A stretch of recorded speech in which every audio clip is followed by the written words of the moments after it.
is what I think. I will drown in pink. Yeah.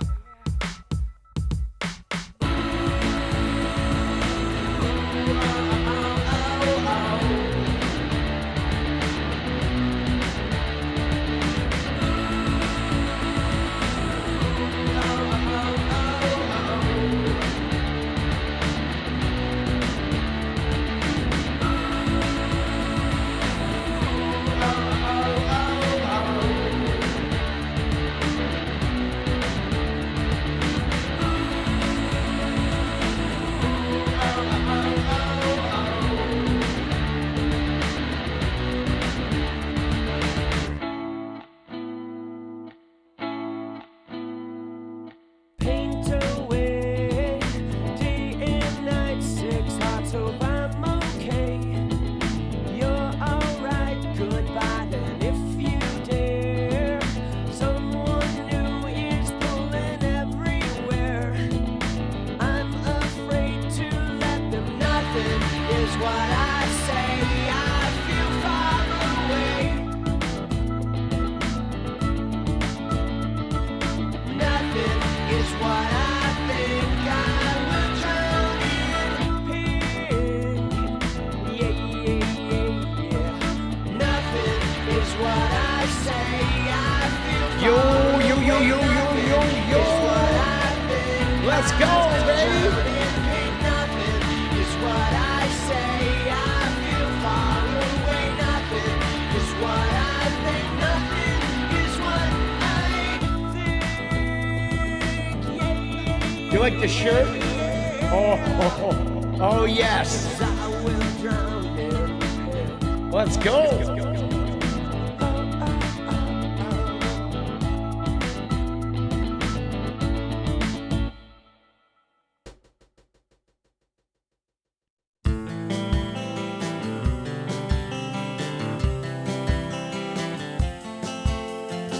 Let's go. Oh. Hey, I just want to change the world. I just want the perfect girl. I don't rather hang around, I'd rather be found. It gets better. How we doing? I want New waffles. Let's go, baby. together. Everyone's waiting, anticipating. Let's go. Thank you. Let's go, baby. Let's go, dude. Big Feldy. Let's go, baby. Pine Box. I will never be alone again. I'm immune to the things they said. My heart's unbreaking. You're radiant truth. I know that you will understand, because I finally found myself. My heart's unbreaking. You're radiant. Let's go. Pine Box. I just wanna change the world, but I'm not gonna wait my turn. I don't ever want to come down. I'd rather be found. It gets better. I wonder, my pleasure together. Everyone's waiting, anticipating. Dude, how we doing? Dude, I'm fucking pumped, bro.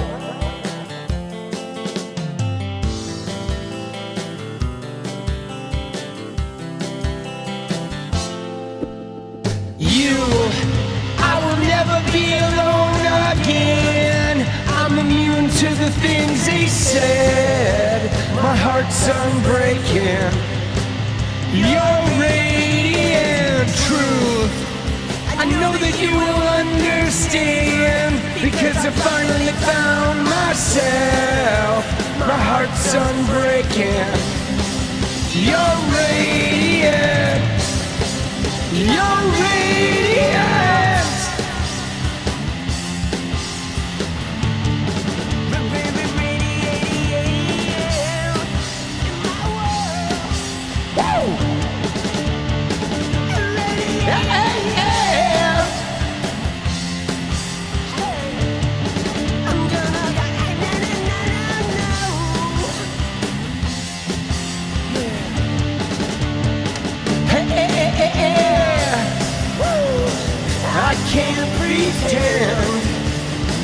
No, no, no, no. I hope this never ends.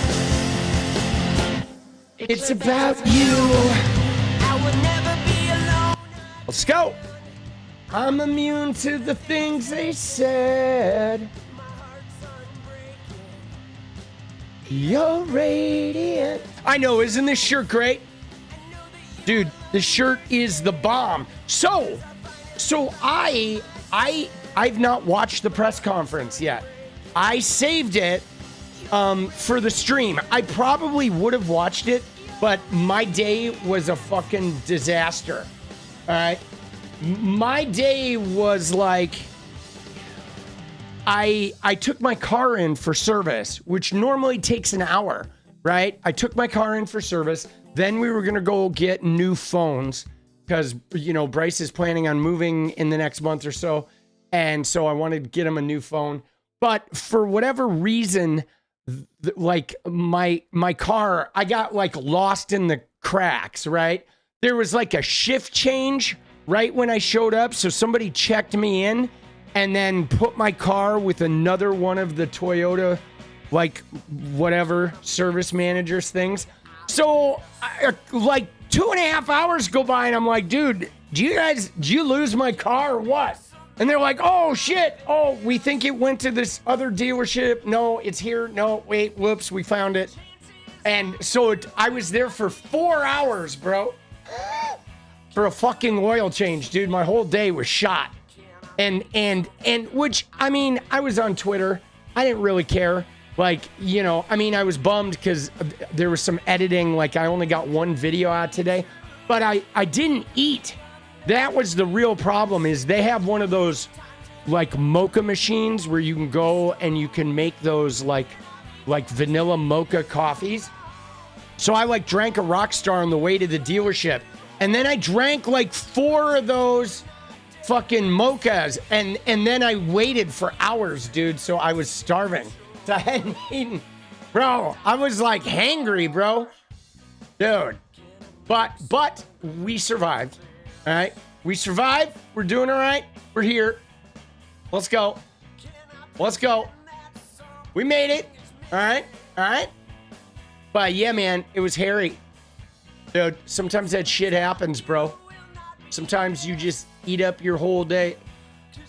Whoopsie. So yeah, that's my day. So I haven't watched any of it. So Venezuela says the boat strike was AI. Interesting. I mean, possible. Dude, I mean, now we're entering, dude, think about it. We are entering the reality where we no longer know who's telling the truth anymore.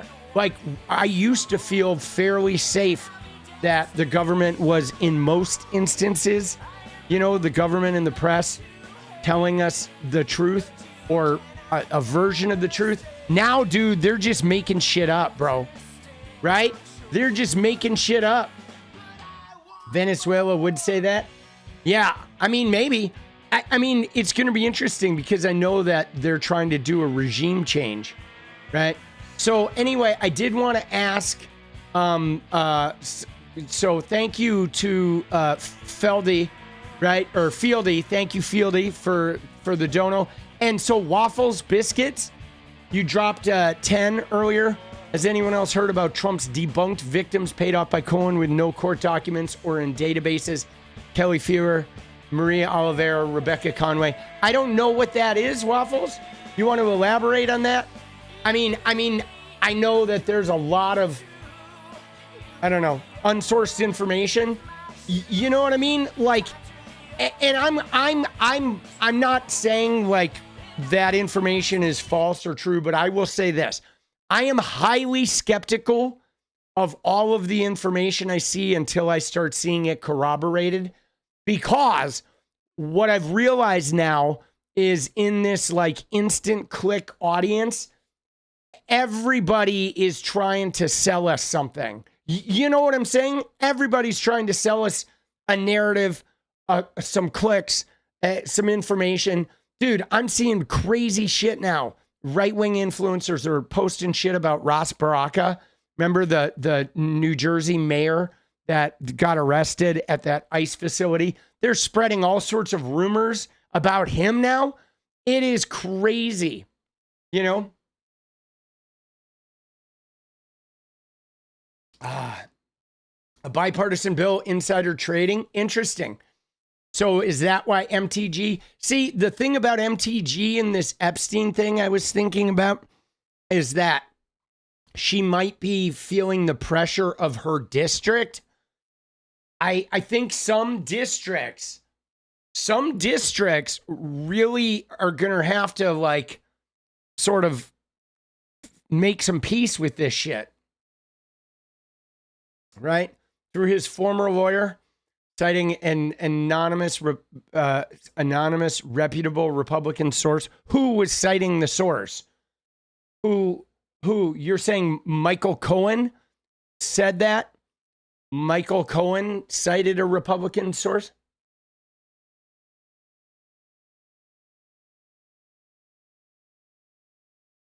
People need to go back to whatever they were doing before Trump took over their lives. Oh, the Republicans? Dude, yeah, it's fucking crazy.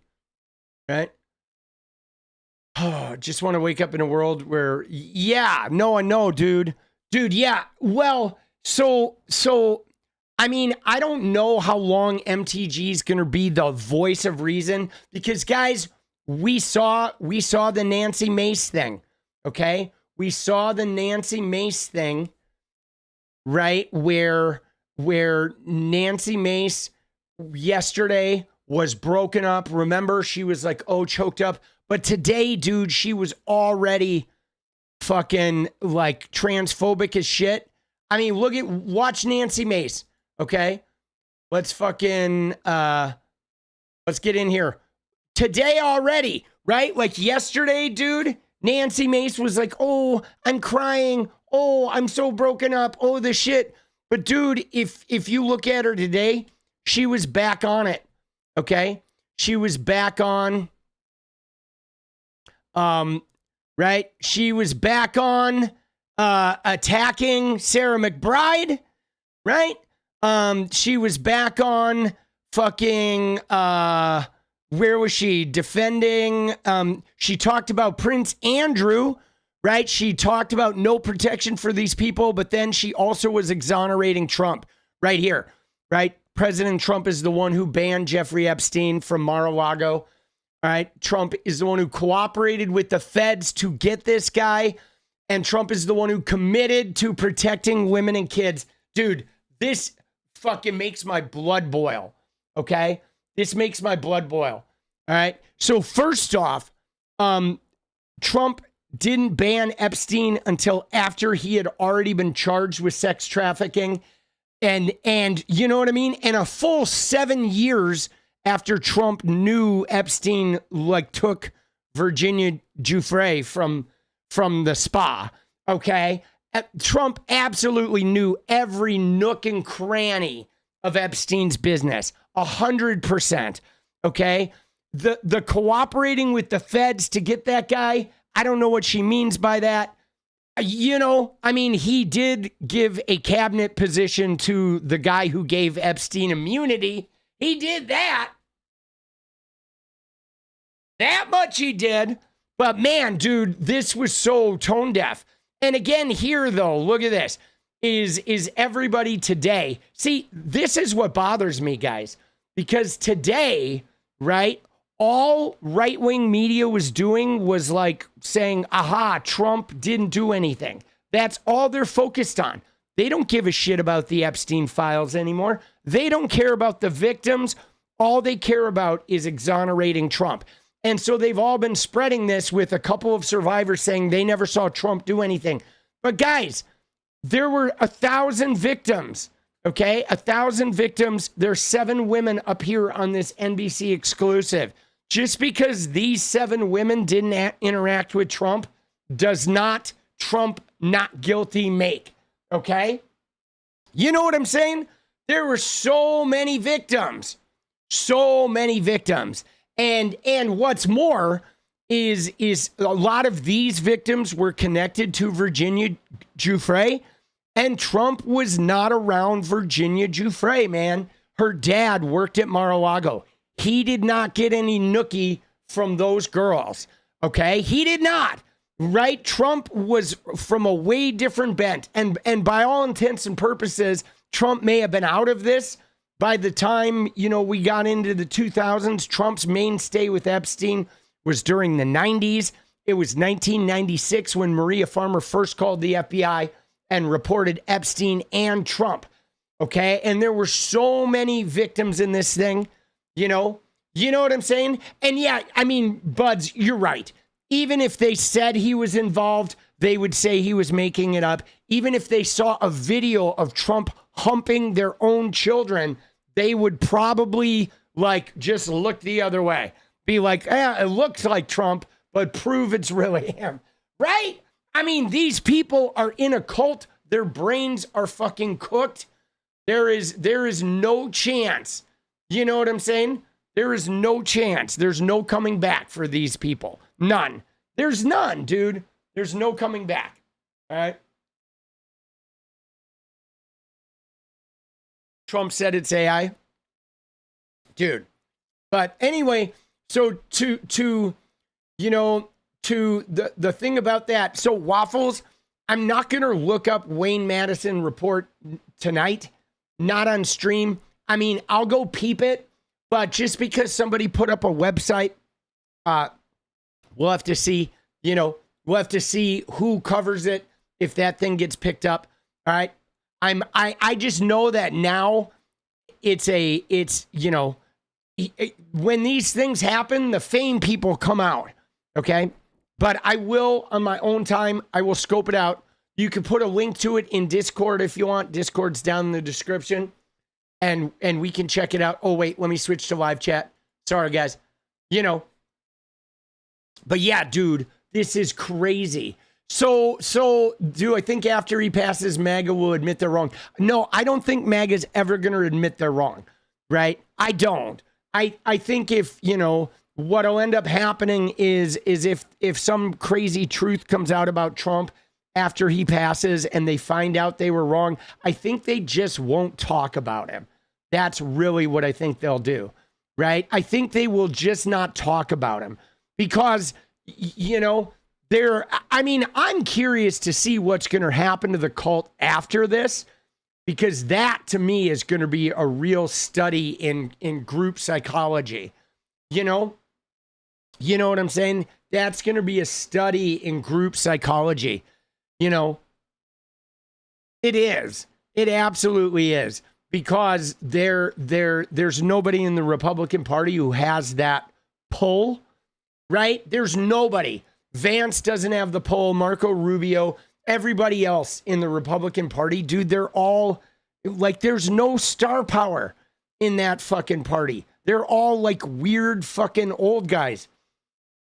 You know what I'm saying? And then the only guys that are really stoking the flames are the young guys. And none of them are going to be president, right? You have to be 45. So it's going to be 20 years before any of those young dickheads can fucking run for president, right?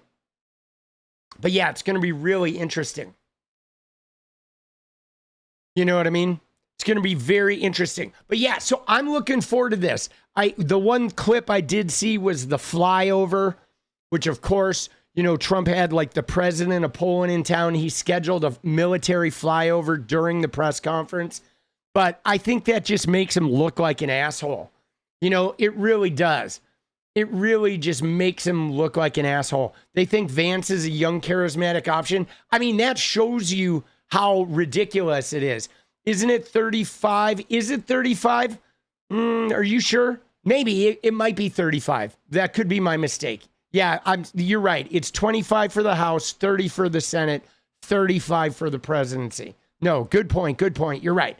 You're right. So even then, though, that's 15 years, like 12 years before any of those young guys can run. That's a long, long fucking time, right? And what's more, I don't really see anyone running at 35. We've never had anyone run at 35.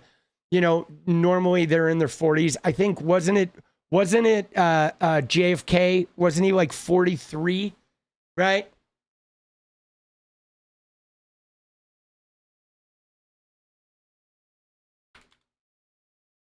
was Roosevelt was 42. And the assassination, he came in, JFK, 43 was the youngest to get elected. Yeah, there you go. Let's go. Dude, Cajun! No way. Dude, no fucking way, dude. Cajun Spice Woman, thank you. Let's fucking go, baby. Oh! Dude, let's go. And you are right. All right? The victims will name names, and I will write Trump's big, beautiful obituary. Dude, I will write Trump's BBO. Dude, I'm telling you, I got the BBO. Dude, I got the start of it right here, dude. There's our epitaph. Isn't that a great shirt? Is he dead yet? Dude, I love it. Let's go. Let's go. Oh! Appreciate you, Cajun Spice. I also saw, like, I got a notice or something that you upgraded your membership. Thank you. Let's go. Oh, dude, now I'm hyped. Bro, now I'm hyped. I am fucking hyped. But, dude, that was confirmed. What was confirmed? Right? See, this right here, though, this right here, I don't like this talk, okay? This shit, I know that MAGA likes to do this, and they say that child rapists get the death penalty, but this shit is actually a terrible idea, okay? You know what I'm saying? I'm going to respond to this.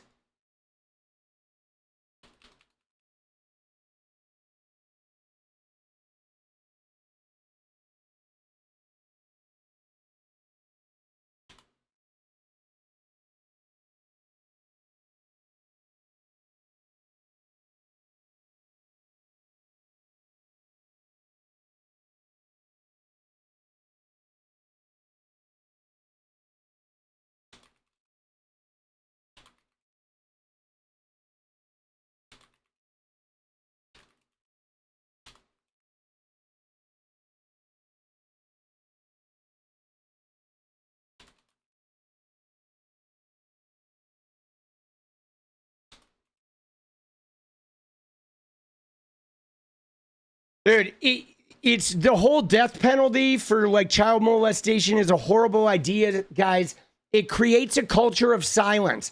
Okay, you might identify with, yes, it sounds like that type of a penalty is befitting the crime, but the problem is most kids are raped and or molested by their fucking parents or by their brother or their uncle or their family member or some type of trusted adult. And when if the kid finds out that speaking up is going to get that person killed, they won't speak up. Nobody's going to tell on their stepfather if they know they're going to get their stepfather killed, right? That shit just creates a culture of silence. It actually protects the abusers, okay? It's hard enough to get young people to speak up about it as it is. You know what I'm saying? So even though it sounds fitting, it's, the death penalty is just not an answer. Okay. Especially when you live in a civilized society where you say murder is wrong. Don't murder. You know what I mean? So you don't want to fucking murder, murdering in a place where murder is wrong is super confusing to your population. You saw somebody at the fair with this? Let's go. Dude. All right, you ready? Let's fucking get into this, boss. So here's what I want to do. I want to start with the press conference. Okay, we are going to start with the press conference. We are going to then, there's a couple clips I got here. I want to watch fucking MAGA Mike shithead from yesterday with him talking about their first meeting with the Epstein survivors. I want to watch a little bit of 𝗙ecie𝗶𝗹𝗀 on another shitty podcast where she's no doubt gonna just like puke all over, like, Democrats in a totally bullshit way, right? We obviously know Nancy Mace has returned to horrible. Anything else that we find in Discord, we can scope out. But mostly, I do want to focus on the press conference today, okay? And that's what I want to focus on most is this press conference, Okay. And especially thinking about the naming of names. Okay. That is going to be real interesting. Right. Yeah, dude, I did suggest that they should have a press conference. And not only that, I also suggested that they should have regular press conferences. Like, until these things get released, they should do a press conference whenever Trump has a big press conference. If he's got a big announcement or something, I think they should schedule a press conference for a couple hours earlier, right? And just shadow him around and steal the spotlight every time he tries to do some big announcement. They should steal the spotlight. Okay? They should. They should absolutely steal the spotlight. Mike Johnson's the most spineless coward. Yeah, but so Mike Johnson, though, Orwellian, is I know Mike Johnson looks spineless, but you have to understand that Mike Johnson is not working for the people. Okay? Mike Johnson is, dude, pitchforks. Let's go, baby. Welcome to the new members. Let's go, dude. Fuck you, Trumpy. Oh, Trumpy. Oh. Get shit on. Let's go. So the way I look at Mike Johnson, if you want his behavior to make sense, think about Mike Johnson working for the Heritage Foundation. Okay? So his job is to let Congress look the other way while President Trump amasses executive power that is being executed by the Heritage Foundation. And Mike Johnson is beholden to them, okay? Which means that he'll obstruct what they want to obstruct. He will defer to Trump in every way possible and have the whole caucus stand down when Trump's amassing executive power, because what's really like the goal there is for Trump to amass as much executive power as possible so the Heritage Foundation can just, crank out, Project 2025, like as much as possible. You know what I'm saying? You're not convinced that boat footage was AI? Yeah, I don't know. We can look at what Venezuela says. I don't know. I don't know what the story is with that boat footage. I mean, it was a little, I don't know. Like, what was that footage from? Was that from a drone? Was that from a plane, a night vision goggles? I mean, we didn't have a lot of information about that. You know what I'm saying? So I don't really know, but we can look at that later, right? I know that it's going to be hard to tell what the truth is anymore, okay? It's going to be hard to tell what the truth is. I mean, dude, that boat shit, though, was crazy. And in particular, though, I do want to look at something related to Trump and that, because of how he says that's about like protecting Americans. But I have something to say about that too. But let's find the press conference. Do they have the full, is there a full version of this thing?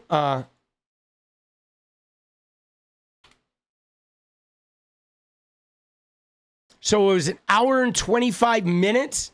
Oh shit. All right. Dude, that's a long press conference, right? I don't know if we're going to watch the whole thing, right? Definitely not. Yeah, I saw that. You said your friend spoke to Congress. Who's your friend? Which one was she? Right? I've heard grumblings about some people talking about him. Shantae? All right, nice. Yeah. So, yeah, I mean, that's just it, guys. If there's drug traffickers headed for America, I mean, first off, think about this, okay? You ready? Let's process this for a minute, all right? And, I mean, I'll take a brief 1-minute detour, but you've seen the boat, okay? All right, so you know where Venezuela is on the map, right? Right? You know where Venezuela is on the North American map. Okay? So here's here's North America, okay, right? And Venezuela's all the way down here, okay? Now, right? And now we saw that boat, okay?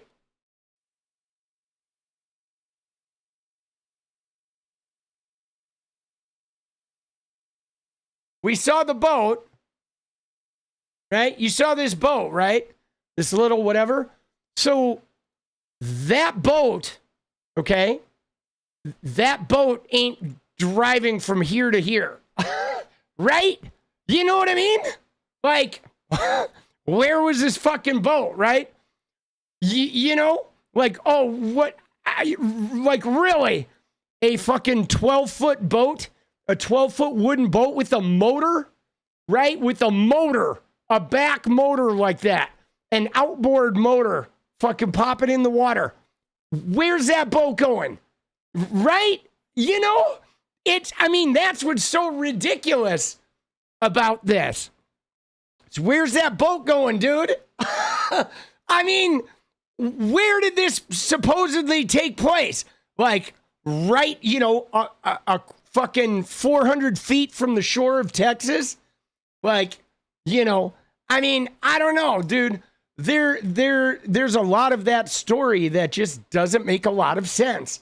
There's no details. There's no details of like, right? And you notice this. You notice what they said is how there's no details, right? There's no fucking details. And in a normal situation, there would be some kind of details. So I mean, either A, Trump is a war criminal, right? Or B, right? You know what I'm saying? Like, where is this boat going? Because it says a boat leaving Venezuela. That boat ain't going all the way to America. That boat ain't going anywhere, right? So there's a lot about that doesn't make a lot of sense. And again, though, dealing drugs is not a death penalty crime. And so, but we'll get to that later. All right. Right now, we got more important shit. All right. Partisans. We got more important shit. Patriots. We begin the work of bringing this country influence. All right. I'm going to skip through some of these guys. All right. We stand to protect America's children. That nobody else did anything that rose to a criminal enterprise. All right, we got Ro Khanna, we got Thomas Massey, right? Big brave. Dude, look at this though. First off, let's just pause here, okay? Because what's crazy about this is look at the signs. I don't know if you saw this, but so MTG, okay? MTG, something's going on with her, okay? MTG is because, so she's here, she's right up in front, but look at the signs, dude. Look at this sign. It says, friends, release the Epstein files, pedo 47, pedophile of the United States, POTUS. Okay, I don't know if you guys saw, but Laura Loomer, not pleased. Okay, oops.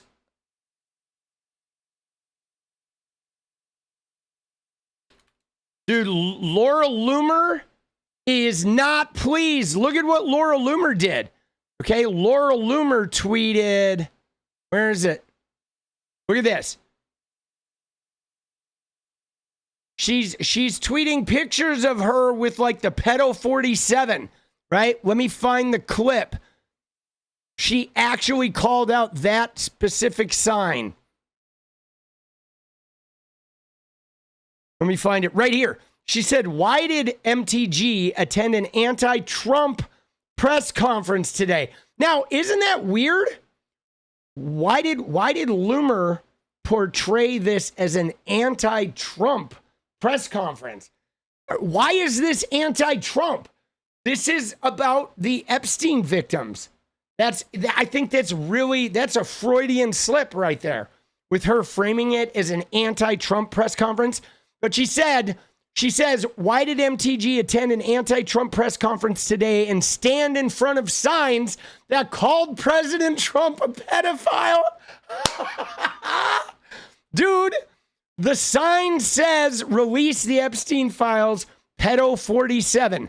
I am showing this photo to President Trump. It's time for MTG to be kicked out of MAGA for being the phony fraud she's always been. Nobody wanted to support her run for governor of Georgia. Trump told her she wasn't his choice for VP. Trump wouldn't endorse her Senate run. Now she's trying to take him down. That's why I call her Marjorie Trader Green. She is truly despicable. If you work for Trump and you're calling Thomas Massey and Ro Khanna out, but you're not calling MTG out, you are disloyal to President Trump. But guys, you ready, guys? This is what I'm talking about, guys. Dude, let's go. Paige Larson, thank you. This is what I'm talking about. Let's go. I told you, at the end of the day, guys, I don't even care what her angle is. I don't care what her angle is. We might never know what her angle is. But the point of it is this, is that this Epstein case is going to cause MAGA to fight. Okay? Believe it or not, there are some people in MAGA that just want to see this shit come out. And they want to follow this through. There are some MAGA that want to see this thing fucking come out. Now, I don't trust MTG. I'm not working with MTG. I'm not even giving her credit, but I am going to get the popcorn out while MAGA starts to attack themselves. Okay? Because some of these people are signing off on this thing, and then they're going to be called traitors. And they're going to, some of the more fanatic members like Laura Loomer and Charlie Kirk, they're not going to forgive this shit. Okay? There are, right? And yeah, I'm sure that she probably has some history in there of abuse. I would guess that even the Republican women, if they've been essayed, they're going to respond to this. But the point is that MAGA, this is going to be unforgivable. Okay? This is going to be unforgivable for them. Like Laurel Loomer is never going to let that go. The fact that MTG stood in front of signs saying Trump is a pedophile, and Loomer is never going to let it go. Okay? Charlie Kirk, some of these other people, they're not going to let this go. Especially not Laurel Loomer, though. Oh my God, dude, Laurel Loomer is not going to let it go. But I still don't trust her. Okay? I don't. You know what I'm saying? But even a broken clock, though, is right twice a day. Okay? So, you know what I mean? A broken clock is right twice a day. But yeah, Loomer is done, bro. You know what I'm saying? Yeah, well, the Gaza thing with MTG is a little more complicated because she just hates Jews. So I don't believe that she supports Palestinian people. I don't believe she supports Arabs, and she certainly can't stand everybody who's a Muslim. But she hates Jews so much that she's going to use this situation to try and punish them and try to stoke her anti-Semitism.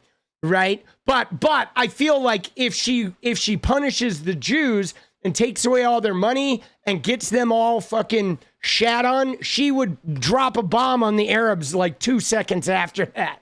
Right? She had 2 buttons. Destroy Israel, destroy the rest of the Arabs. Right? She'd be like, bah, bah, bah, bah. Right? You know, but again, though, I give her zero credit. I do. I'm not giving her any credit because she's despicable. And I gave Nancy Mace a moment of credit yesterday. And of course, today she was already a transphobic fucking Trump waxing bitch. But I will say this. I support Marjorie Taylor Greene's right to follow her convictions. And I'm going to enjoy the shitstorm internal strife that it creates in MAGA because I'm going to thank her for causing a rift in MAGA. Okay? It's like, I don't trust you, MTG. I'm not giving you any credit for doing the right thing, but I will say thanks for helping break MAGA apart because others are going to follow. Anna Paulina Luna has kind of spoken up about this a little bit, And not many Republicans signed on. Okay, there were like 4 that signed on. Right there, I believe 206 people signed the petition to release this shit. It was like 202 Democrats and 4 Republicans, guys. It was Thomas Massey, Nancy Mace, Marjorie Taylor Greene. Let's go, long ears. And I think maybe the 4th was Anna Paulina Luna, but I can't be sure of that. We'll look into it. But yeah, this is going to be great, though, because, guys, when you have Laura Loomer activated, Laura Loomer has Trump's ear, okay? She does. Dude, Laura Loomer has Trump's ear. Oh, was it Boebert? Okay. Thank you, Matt. Thanks for the correction. So it wasn't Anna Paulina Luna. It was Boebert who signed on. But it was Anna Paulina Luna did speak out about this yesterday, last night after the thing. But it was Boebert. Dude, that's crazy, bro. Dude, Boebert. I would have never guessed that. But, I mean, there's a good chance, guys, that these women have been sexually abused. I mean, looking at Boebert and looking at some of her behavior and shit, I think, like, you know what I'm saying? I think that there is, there's a strong possibility they're sexually abused, right? Nice fact check. Yeah, well, Ingrain, I wasn't going to go for sure on the unknown, right? I didn't know who the thing is. I didn't see what Luna did. What did she do? I saw her talk about it, right? I saw her talk about it briefly, right? But I didn't see the full thing. Did she then flip and go back to fucking Trump nonsensory? I mean, because like what's going to happen with a lot of guys and gals is you might see people. You ready? Let me just tell you how some of these people are going to play it. Some of these Republicans are going to speak out about it, and they're going to say something that sounds like they're supporting the release of the files or they're putting their foot down, so they have a soundbite that they can then say, hey, look, I stood up for this thing. But then they won't sign the petition. They won't vote for it. They won't do any legwork, and they actually don't support it. But there will be one soundbite that's sort of like they can use to be like, well, if the heat's on and they need to look like they support it, they can pull up that soundbite. So we're going to see a lot of disingenuous behavior, right? Oh, yeah. Oh, there you go. Yeah, no, of course she did. So she made some comments about it and then, oh, yeah, we don't even have to have a vote, guys, because they released 33,000 documents that we already had. All right, fuck her, bro. Dude, Anna Paulina Luna, dude, nope, dude, that's it. She's cut off. She's done. Thank you. Thank you for the heads up. All right. Yeah, no, I saw that. We're going to look at that. All right, let's watch the press conference, and then we can look at the fucking rest of the information. Other survivors to come forward and but this is a and leading. This is an issue that. Oh my God, dude, Marjorie Taylor Greene speaks. Dude, should we watch MTG? Let's watch MTG. I'm curious to see what she says. All right, let's see. Good morning. This is my 5th year in Congress, and this is the largest press conference that I've seen since I've been here. And this is because this is an issue that matters so much to Americans. This is an issue that doesn't have political boundaries. It's an issue that Republicans and Democrats should never fight about. As a matter of fact, it's such an important issue that it should bring us all together. It's grieved me to watch the arguments and debates take place among my colleagues and even the administration. I think this is something that was worth fighting for. You see, the women behind me are going to tell you stories that you've never heard before.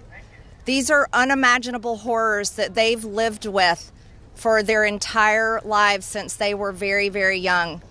But these are also similar stories that many children, teenagers, women, and even men are enduring nightmares right now as we speak. You see, these women have been fighting since the 1990s. I heard one woman tell us yesterday since 1996. and they have carried with them shame. By the way, 1996 is when Maria Farmer reported Jeffrey Epstein and Donald Trump to the FBI. The first report about this sex trafficking ring reported both of those guys in 1996 to the FBI. All right? Craziness, dude. You know what I'm saying? Craziness. But I want to tell you something. The shame does not fall on these brave, courageous women. The shame falls on every single person that coldly turned a blind eye to their abuse. The shame falls on every single person that enabled it. The shame falls on every single person that took money to continue it. And the shame falls on the people in power over the past several decades that protected the monster, Jeffrey Epstein, and his cabal that continued a nightmare. Those people deserve the shame. And today we are coming forward and we are going to fight like hell for these women, because we have to fight like hell for those that are enduring sexual abuse and are living in a prison of shame. Anyone that is being abused, it is not your fault. You should live with no guilt or fear or shame. All of the fault belongs to the evil people that do these things to the innocent. This is the most important fight we can wage here in Congress, is fighting for innocent people that never receive justice. And the women behind me have never received justice. And do you want to know why? It's because Jeffrey Epstein somehow was able to walk among the most rich, powerful people, not only in America, but foreign countries. Yesterday, I heard countries like Saudi Arabia, Russia, and even Israel, and other countries. See, that's another important point, right? Is I believe that this fight ties in with her Israel fight too. But dude, more power to her, right? Stand up, speak your truth, okay? Again, I don't trust her, but I'm going to let her speak. I'm going to let her shred MAGA, dude. The truth needs to come out, and the government holds the truth. The cases that are sealed hold the truth. Jeffrey Epstein's estate holds the truth. The FBI, the DOJ, and the CIA holds the truth. And the truth we are demanding come out on behalf of these women, but also as a strong message to every innocent child, teenager, woman, and man that is being held captive in abuse. This should never happen in America, and it should never be a political issue that divides us. And I want to thank 𝗏𝗏 and Thomas Massey for doing something brave, crossing political boundaries for a very important fight. And I'm honored to join both of them. And I'm honored that Nancy Mace and Lauren Boebert signed the discharge petition along with myself. And I asked my Republican colleagues not to choose just one path for justice and transparency and accountability, but I asked my Republican colleagues to choose every path for justice and accountability and transparency. And with that, I'd like to bring back Congressman Ro Khanna to start this important press conference. Thank you very much. Yeah, dude, she sounded even like not an idiot right there, right? That was the least dumb I've ever seen her sound. But again, I just don't trust her. I take it. All right, good job, MTG. Nice job. Rip apart MAGA. Keep speaking. Keep speaking. Keep talking your thing, right? You know what I'm saying? Keep doing your thing. And keep destroying MAGA, okay? Keep destroying MAGA. Yeah, no, I still think she's a 2-bit degenerate. But I give her a gold star too for that performance. And I will encourage her. I'm going to encourage her to keep speaking up. Dude, keep speaking up. All right. Who's this? Who are the attorneys, really models of courage Bradley Edwards and Brittany Henderson, who are the attorneys for the victims. Thank you for being here. Okay, so this is Brad Edwards. He wrote a book. I think he may have made a documentary, but Brad Edwards definitely wrote a book about this. He is attorney from like early. We're talking the very first go round.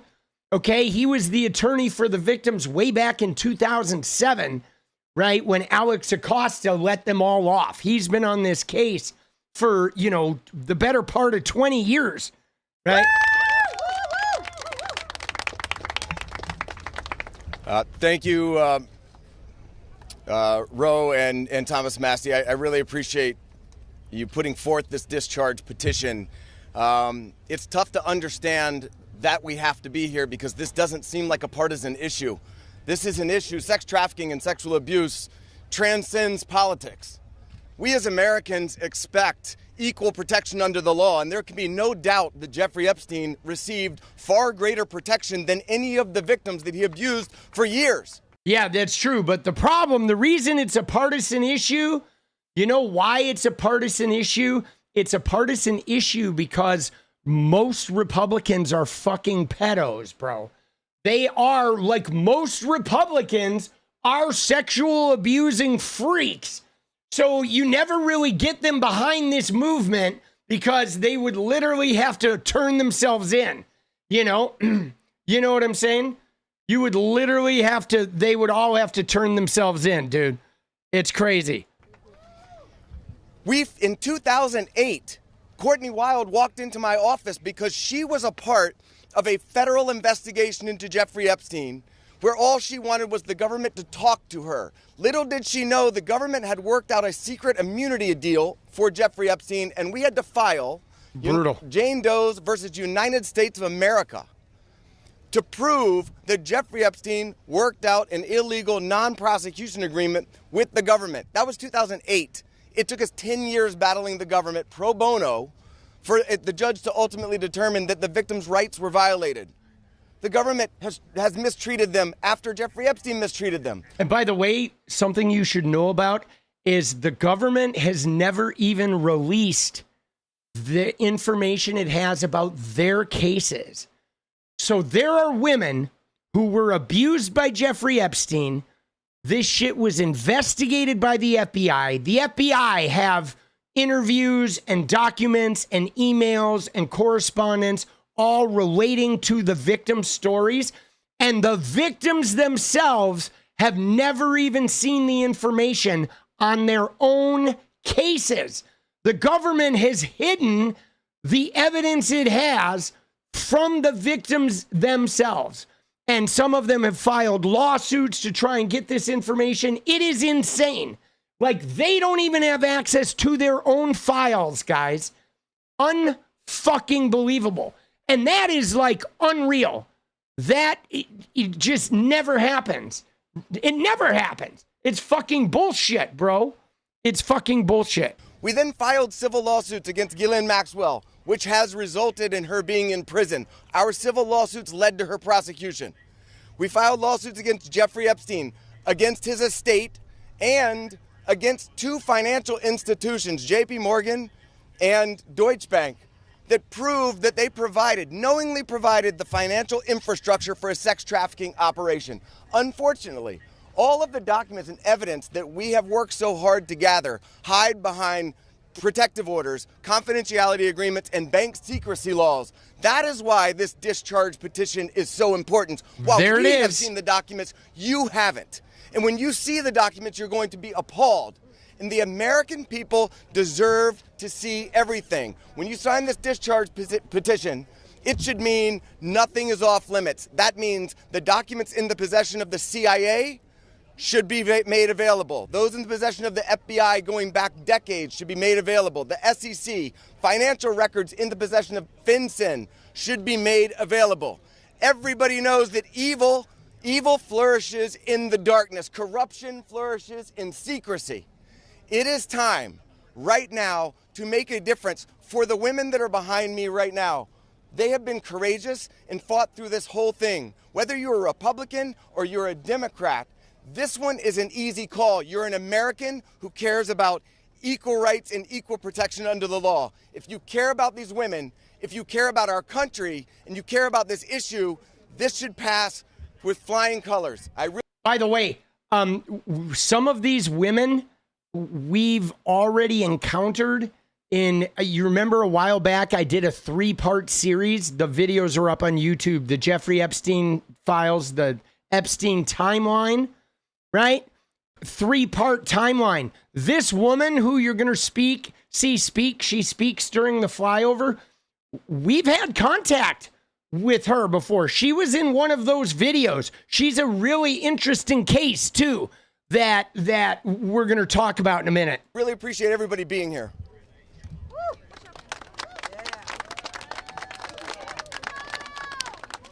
Hi, good morning. My name is Brittany Henderson, and I think in addition to thanking the wonderful congressmen and women who are here today, we need to thank the women, and not just the women who are going to speak, but the other women who are standing behind them, along with other lawyers, 𝗙𝗪𝗏𝗀𝗧, and people who have been fighting for a very, very long time for the world to give this kind of attention to an issue that it should have had forever.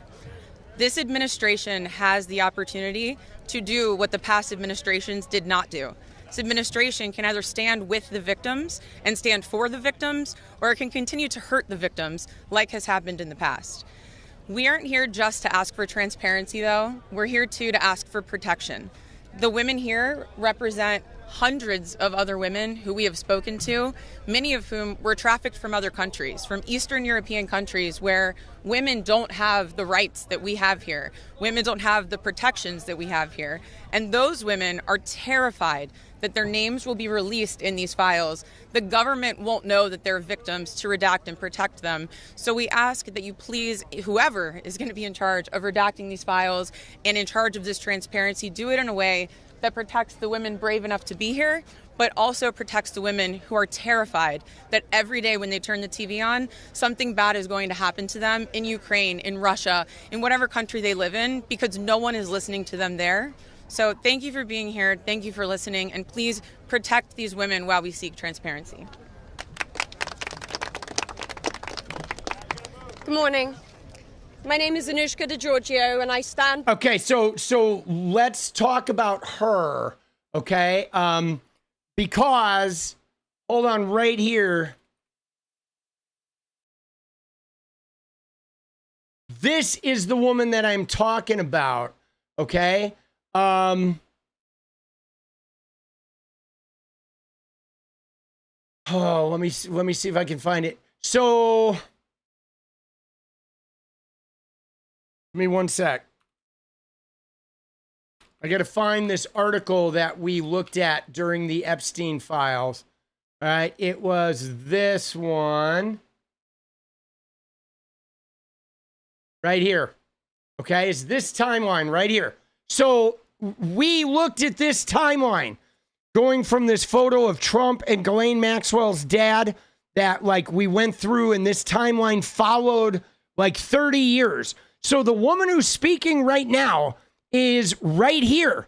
This is her, 𝗎𝗓𝗏, okay, 𝗎𝗓𝗏𝗧, okay? This was all the way back in 97, all right? This was part of the 3-part series we did, but basically what happened is she went to Mar-a-Lago and Trump like fell in love with her, okay, in 1997.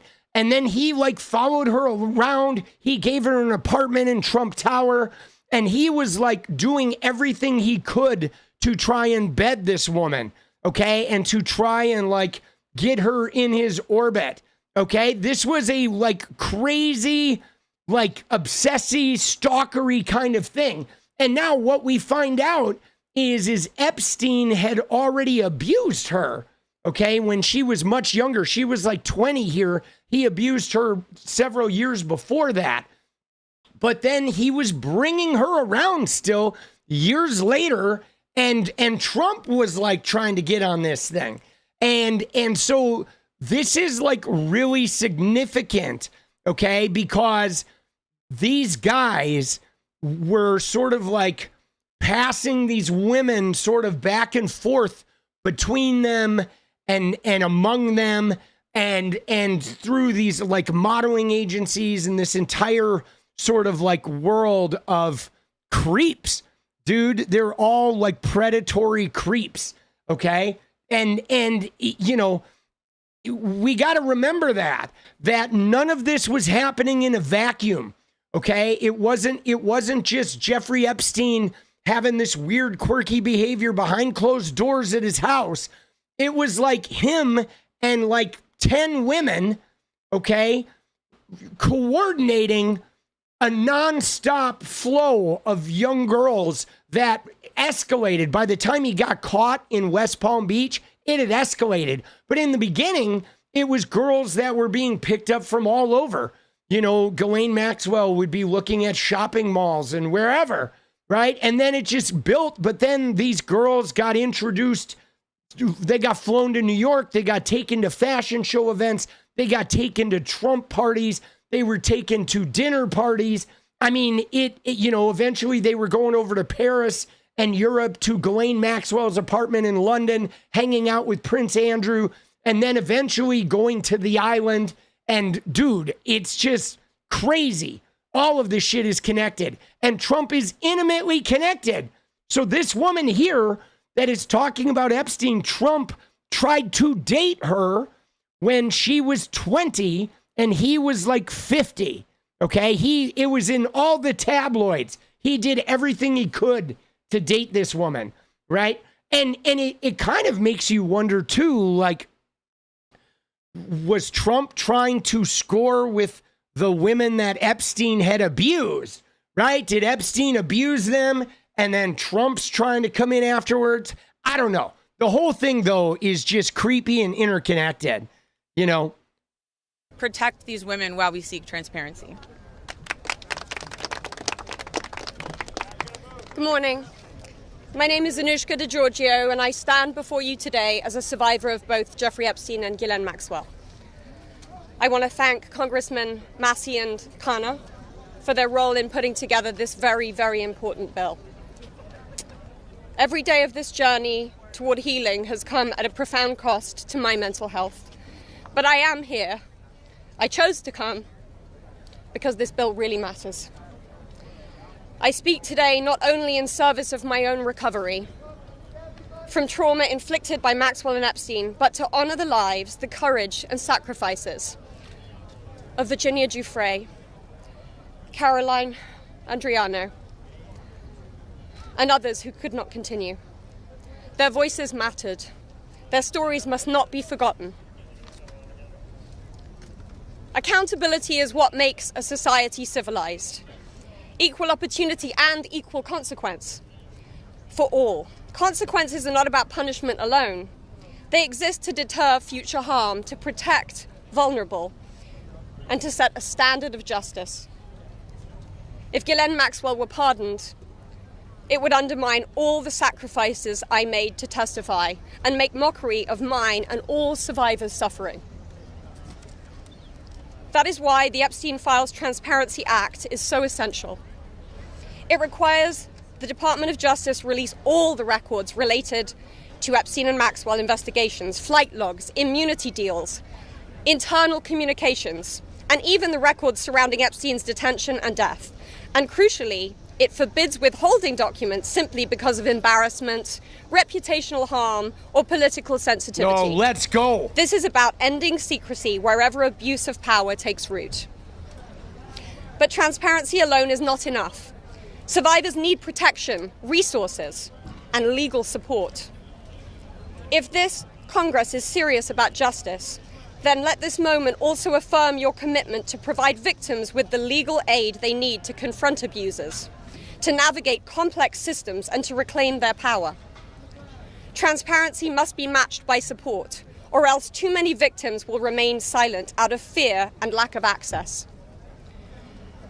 The statistics demand action. Nearly 1 in 5 women in America will experience rape or attempted rape in her lifetime. Every 74 seconds, someone is sexually assaulted. Brutal. Every Jesus. 9 minutes, that person is a child. These are not numbers, they are people. They are your daughters, your sons, your constituents, your friends. Statistically, 1 in 5 of your families will face this nightmare. The days of sweeping this under the rug are over. We, the survivors, say no more. I want to help create a world where survivors of sexual abuse and abuse of power can come forward safely. And I ask Congress to join me in that effort, not only by passing this bill, but by ensuring that those who step forward have legal support to face their abusers and see justice done. When Judge Berman gave Epstein survivors the chance to finally speak, the world listened. After so many years, survivors were heard. That moment was historic, and so is this moment. For me, the turning point was when I had my daughter. And on the day she was born, I knew I had a responsibility to protect her and to protect all children. I have to use my voice, the voice that had been silenced by fear and shame for so many years. Make no mistake, my polished exterior is a shield hiding a wound that still bleeds. But through this wound, I have found purpose. To be part of lasting change in how we confront exploitation and abuse. And to be clear, the only motive for opposing this bill would be to conceal wrongdoing. You have a choice. Stand with the truth, or with the lies that have protected predators for decades. Yeah, I mean, dude, I just can't. It's hard for me to process, like, obviously the pain that she's gone through, but just thinking, how is it that there's like 210 Republicans that won't sign on to this thing? Like, how? These are people that say they're pro-life, they're pro-woman, they're pro, family values, right? And this is the most notorious child abuse ring ever in history, right under their goddamn noses. They have all the information here to throw the book, which is like what they spend so much of their life talking about. They wanted to give 20 years to a guy who threw a sandwich. A guy threw a sandwich at the chest of an ICE agent, and they tried to give him 30 years in prison. The grand jury wouldn't indict him because it was ridiculous.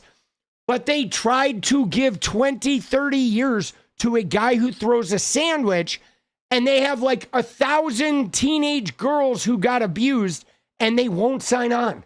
What the fuck is that, bro? How that doesn't even compute to me. You know what I mean? It's like never again. Anybody who doesn't sign on to this, those Republicans should get their card revoked. Like, nope, you don't get to say family values. You don't get to talk about morality. You don't even get to say you're a Christian anymore. You can't even call yourself a fucking child of God because you're not. You're a fraud. You're fucking phony, bro. It's just unconscionable. I just don't understand it, man.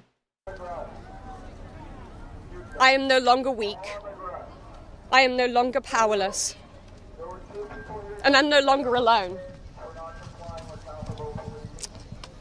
And with your vote, neither will the next generation be.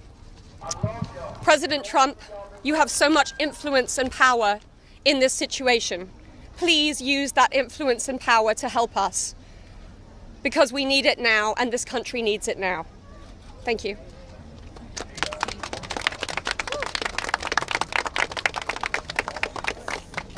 Hello. My name is Annie Farmer, and I was 16 years old. Now, by the way, we're going to pause right here. I'm going to back it up. This one's important, guys, okay? Because this is Annie Farmer, okay? And now to put this next woman in perspective here, this is the girl who inspired the 1996 phone call, guys, okay? Her older sister, Maria Farmer, was the one who went into Epstein's office at 9 p.m., the dark office. Epstein called her there. Trump walked in, was staring at Maria. And Maria's like, why is Donald Trump here? Epstein comes out and says, hey, she's not here for you. Takes Trump in the back room, right?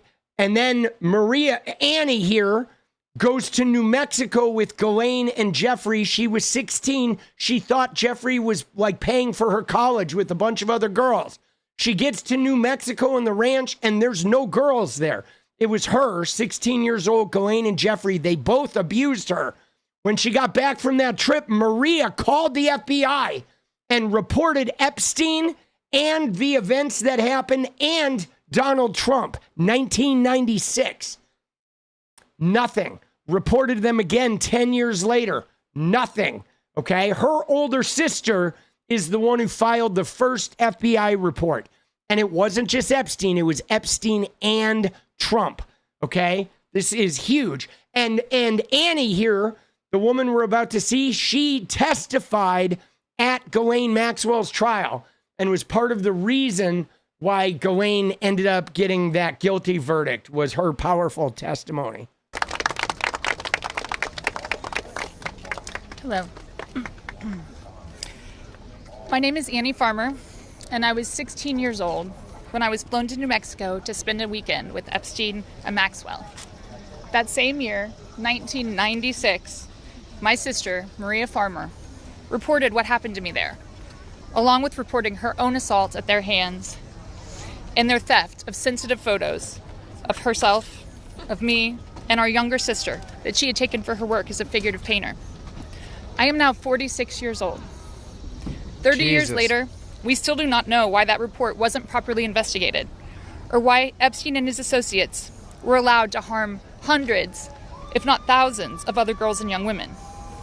We have never been told whether those images were found when they discovered a large amount of child sexual abuse material on his property.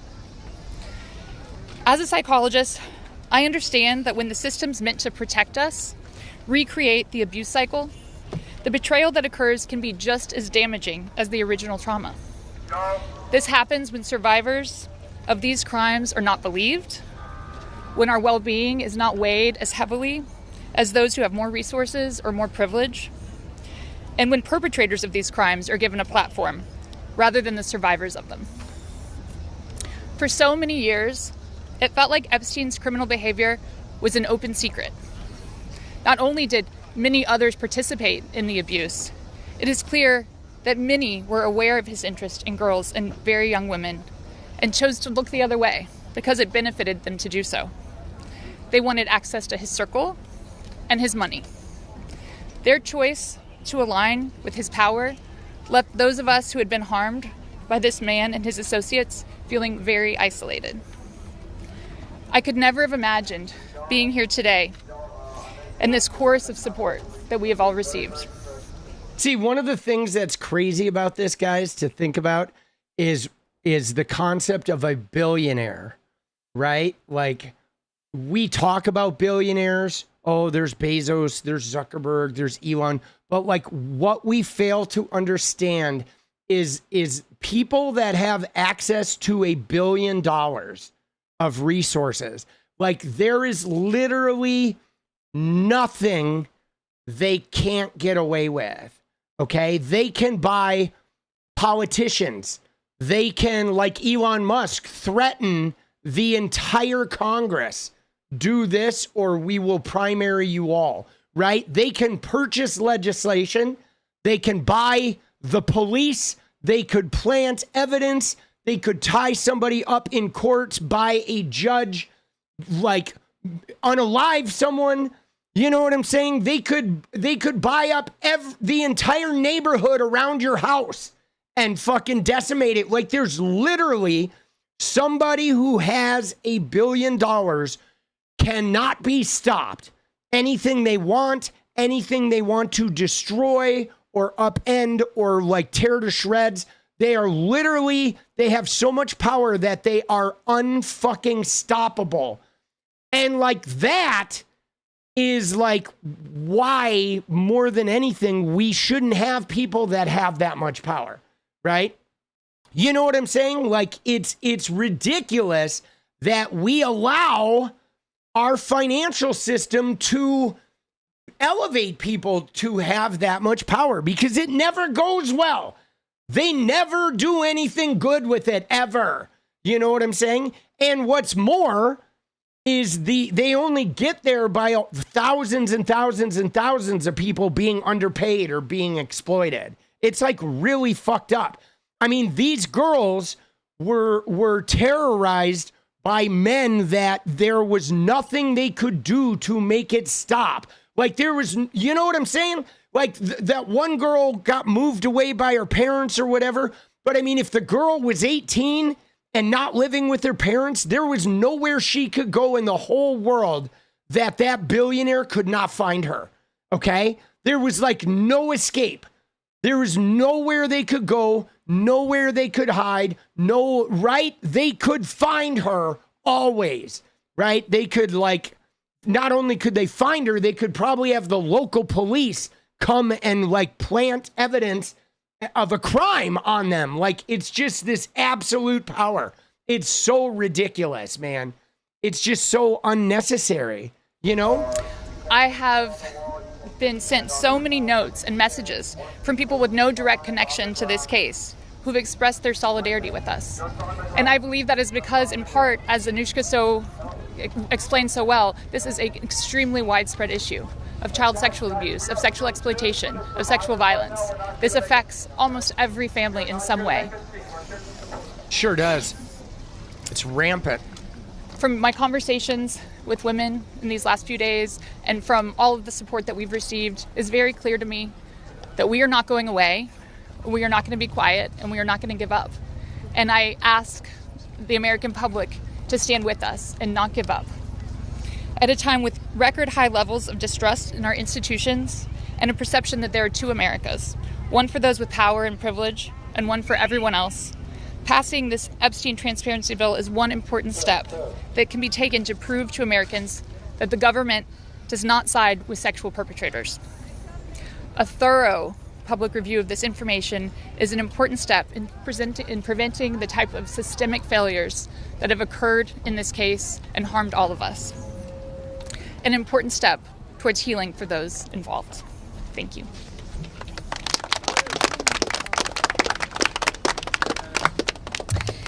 Hello, everyone. I'd like to say thank you, everyone, for being here today on this very powerful and special day for all of us here. My name is Marina Lacerda.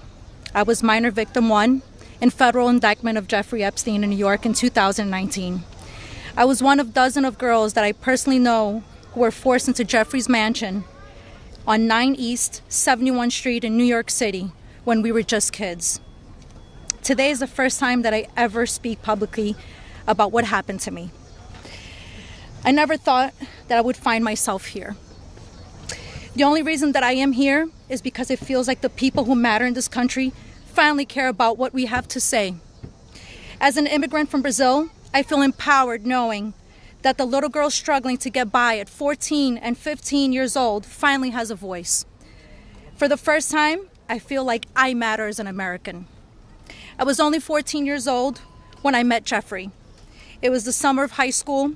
I was working 3 jobs to try to support my mom and my sister when a friend of mine in the neighborhood told me that I could make $300 to give an older guy a massage. It went from a dream job to the worst nightmare.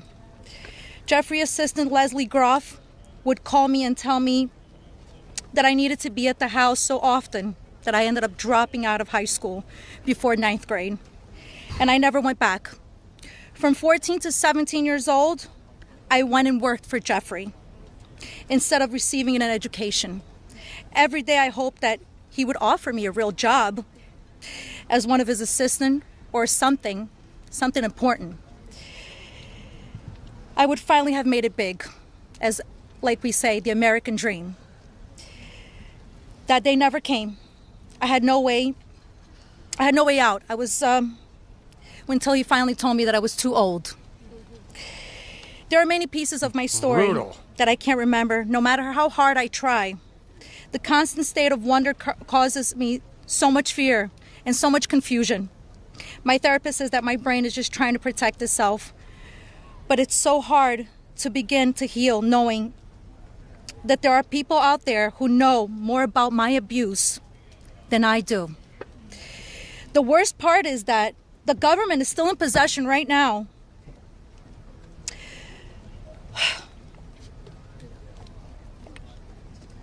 of the documents and information about that could help me remember and get over all of this maybe and help me heal.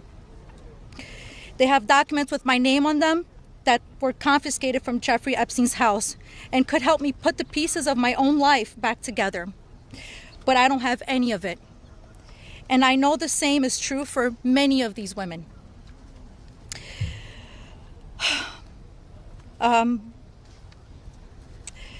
We are here to support this bill today, not only for transparency, but for the American people.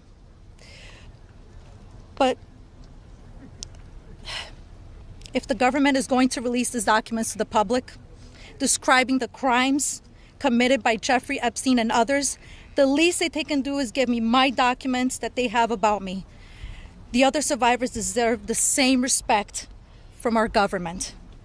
While our identifying information must be redacted to the public, it is equally important to provide the victims themselves with unredacted information. I will never forget when the FBI agent showed up in my door in 2008. Jeffrey Epstein hired a lawyer to represent me, or more like to represent him, I like to say. Dude, is that fucked up or what? The FBI investigation came and he hired her a lawyer. Epstein hired a lawyer for the girl, for the woman that he abused. I mean, she was a girl when he abused her. Isn't that fucked up? That is like more so diabolical. I just want to, while we're paused, I have something to say too, because she mentioned Leslie Groff, okay? And in that immunity deal that Alex Acosta gave, where he gave Jeffrey Epstein immunity and just threw the federal case in the toilet, he gave Leslie Groff and Sarah Kellen and Nadia Marcinkova and Adriana Ross, Jeffrey's 4 main lieutenants, the girls that procured the young girls, that scheduled them, that provided their transportation to the various residences and to the island. All 4 of those women got immunity. Leslie Groff, who was involved in scheduling her hundreds of times when she quit high school, she's been under immunity. Sarah Kellen, too. Those women know names. They know all of this stuff. They've never been prosecuted. They've never been interviewed. Right? And I mean, dude, it's crazy. And we know that Jeffrey Epstein reoffended after that. So by law, the DOJ, Trump's DOJ, does not have to obey that non-prosecution agreement. All of them could be brought in. They could be brought before Congress. They could be, right? They could be, forced to testify or be prosecuted if they refuse. It's pretty crazy, man. I couldn't ask any questions, and I had no idea what was going on. I was terrified. Until today, I think most of us are still terrified.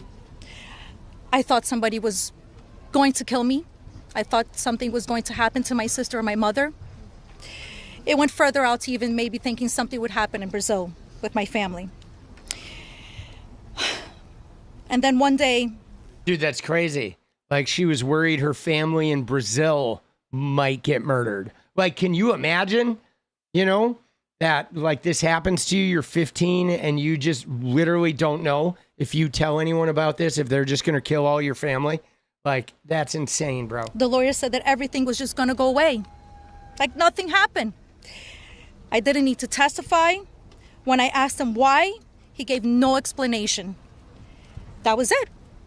So why? Why was I never called to testify then? We could have saved so many women. We could have saved so many lives from being abused. See, that was the original case. Palm Beach police investigated this thing. They gave it to the state attorney, 𝗙𝗟𝗏. 𝗙𝗏 never interviewed any of the victims. He didn't prosecute the case. He decided to take it to a grand jury, which he had never done before with a sexual abuse case. And then he sabotaged the case in front of the grand jury. They called in like one 14-year-old girl to testify, and they attacked her as if she was a prostitute. They torpedoed their own case so bad that the Palm Beach police called the FBI and were like, dude, we've been working on this case for a year, and the state attorney just sabotaged the case. The FBI came in and took it over, got an indictment, and then Alex Acosta torpedoed that case and let him off. Isn't that crazy? It's crazy what they went through, man.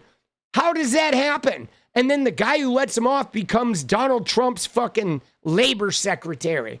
And you're telling me Trump ain't involved? You don't make the guy who lets all these people off your goddamn labor secretary unless that motherfucker did you a solid by letting Epstein off. You know? You know what I'm saying? Like, come on, man. This is fucking bullshit. Why did he get away with it in 2008? Why was he able to go on in the abuse with hundreds of girls after the Florida investigation? Why didn't they let me testify to help stop him? Our government could have saved so many women, but Jeffrey Epstein was too important and those women didn't matter. Why? Well, we matter now. We are here today and we are speaking, and we are not going to stop speaking. Today, I stand here with the women who have really helped me to find the strength to come out and come forward to share my story for the very first time. Together, we are stronger than ever. While she may not be with us, Virginia Roberts, we will continue to use our voices to strengthen yours always. Dude, that's crazy. See, this is what I fucking said, though. I was like, we need more victims to come out. Maybe more victims are going to come forward. That's 2 now. There was one last night who had spoken up for the first time. And dude, the more that they come forward and speak for the first time, the more other ones are going to come forward and speak. And eventually the ones that were abused by Trump are going to come forward and speak. Dude, Trump is going down, bro. This is going to be a slow-moving noose, slowly tightening around that motherfucker's neck, bro. Thank you.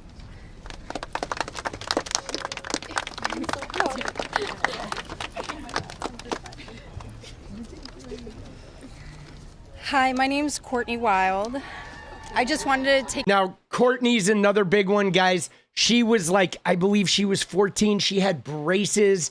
She was so young when this went down. And in the initial investigation, she was one who like dropped some dimes on Epstein. The initial Palm Beach investigation hinged around Courtney Wild's testimony, and she was so young, guys. Like, that's what's crazy when you think about it. Despite the power of the billionaire, it was like 14, 15-year-old girls that were taking these guys on, man. It's unreal, man. Unreal.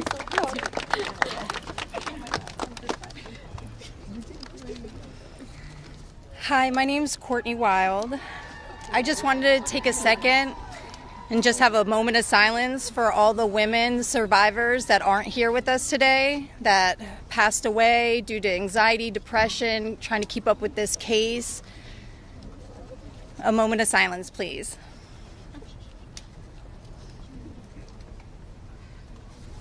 Thank you. My name is 𝗙𝗎𝗄𝗏. I was only 14 years old when I was introduced to Jeffrey Epstein by a 13-year-old friend of mine. The details of the abuse that he inflicted on me for years is not important today. In 2028, I was cooperating with the federal government in the investigation of Jeffrey Epstein. They sent me a letter telling me to be patient because this was going to be a lengthy investigation, but at the same time, they refused to talk to me and tell me what was going on. So I hired an attorney, Brad Edwards. because I was hopeful to get some answers. When I walked into his office at 19 years old, Brad sued the government for refusing to tell me what was going on under the Crime Victims' Rights Act. The only reason anyone ever found out that the government had already given Jeffrey Epstein immunity through the non-prosecution agreement was because our lawsuit forced the government to tell us. Otherwise, nobody would even know that today. Sometimes it's hard to believe that I had to sue the United States just to learn that my abuser was given immunity. Dude, think about that.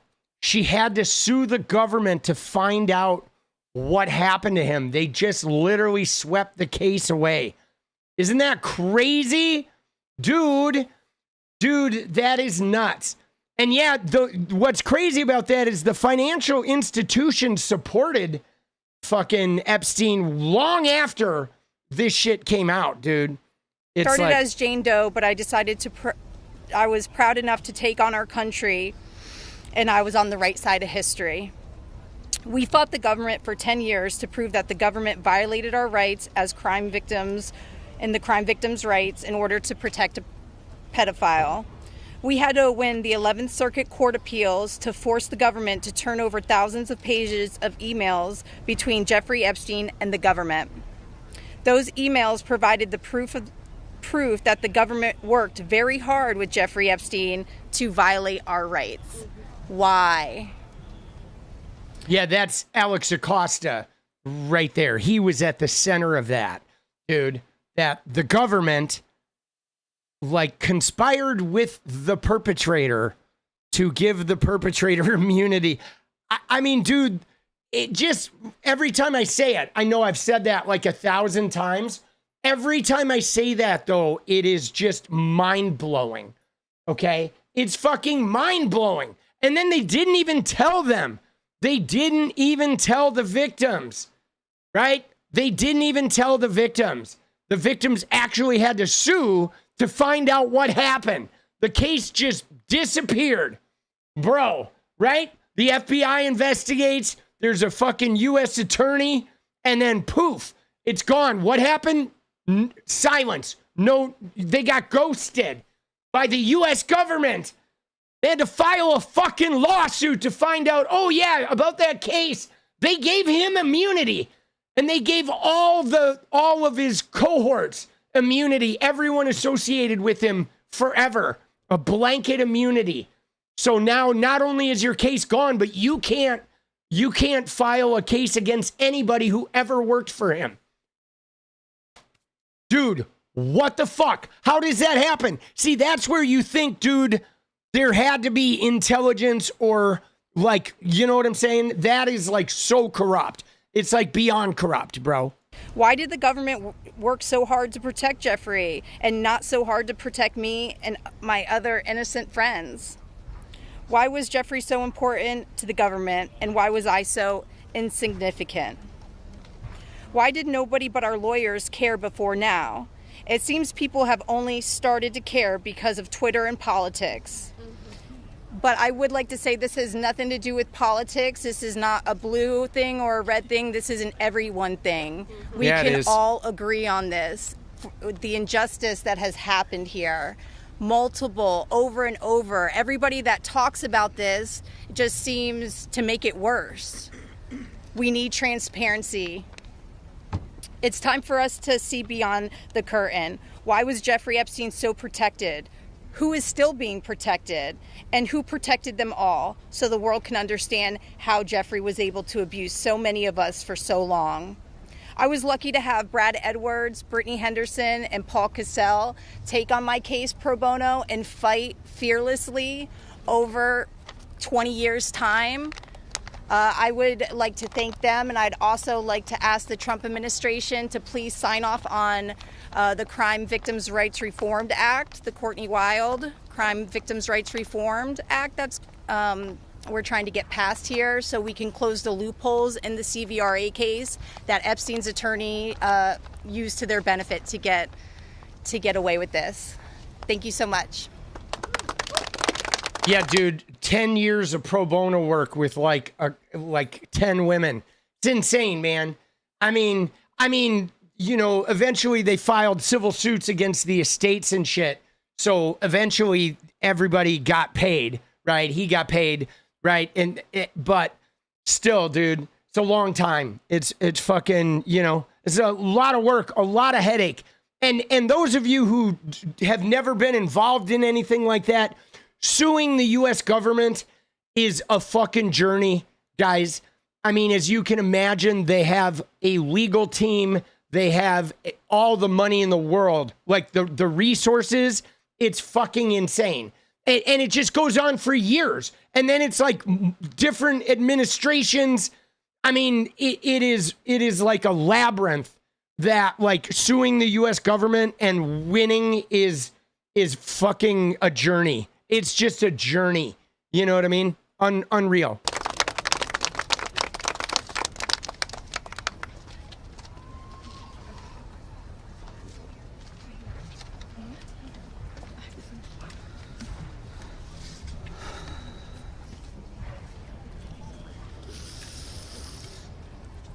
Good morning.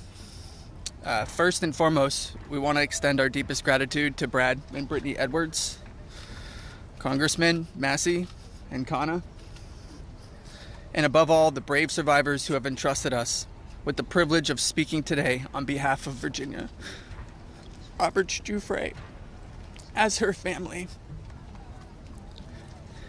We are here today because we support H.Res.581, the Epstein Files Transparency Act, in its entirety.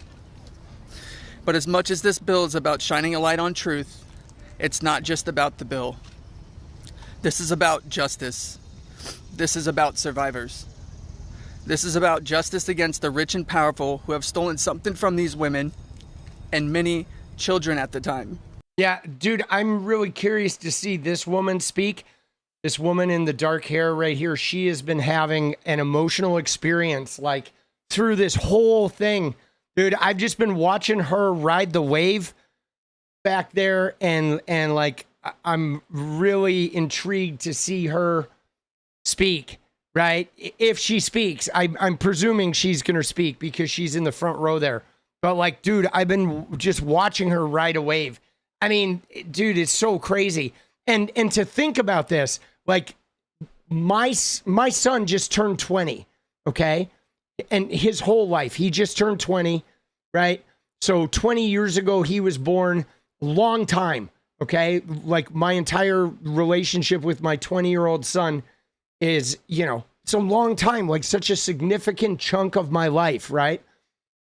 Dude, these guys have been fighting this for 20 fucking years. Annie Farmer has been fighting it for 30.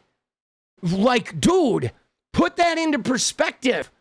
That you, like, go up against the government, you reach out to the FBI, you file charges or whatever, and 20 years later, you are still involved in that same battle, dude.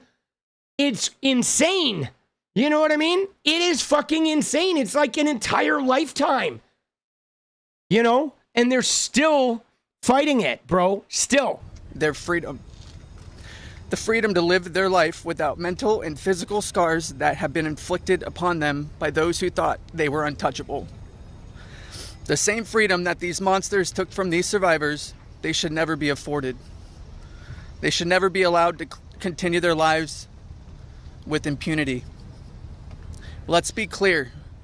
This is not a political issue. This is not about left or right. This is about humanity. This is about doing what's right. And this is about ensuring that the future we leave behind isn't one where the powerful can hide behind their wealth, their influence, and their money to evade justice. Our plea to you, whether you're a dad, a mom, a brother, or a sister, look your young ones in the face. Look them in the eye and tell them you didn't stand against the very people who raped, molested, and preyed upon children and young women. Tell them you were willing to negotiate a deal. Money should never be what makes something right or wrong. If you vote no, your stance will be clear. You will be choosing to stand on the side of the rich and powerful, allowing money to buy your way out of the consequence. But here's my one ask. look these survivors in the eye and tell them why. Then, look the people of the United States in the eye and tell them why. And then, when you're alone, look yourself in the mirror and ask yourself why. Virginia said it best, and I quote, "I have physical and mental scars that will never heal. I have memories that will never go away. They say time can heal, but this won't. Not until the justice system makes an example out of these people with so-called privileges. I just call it money.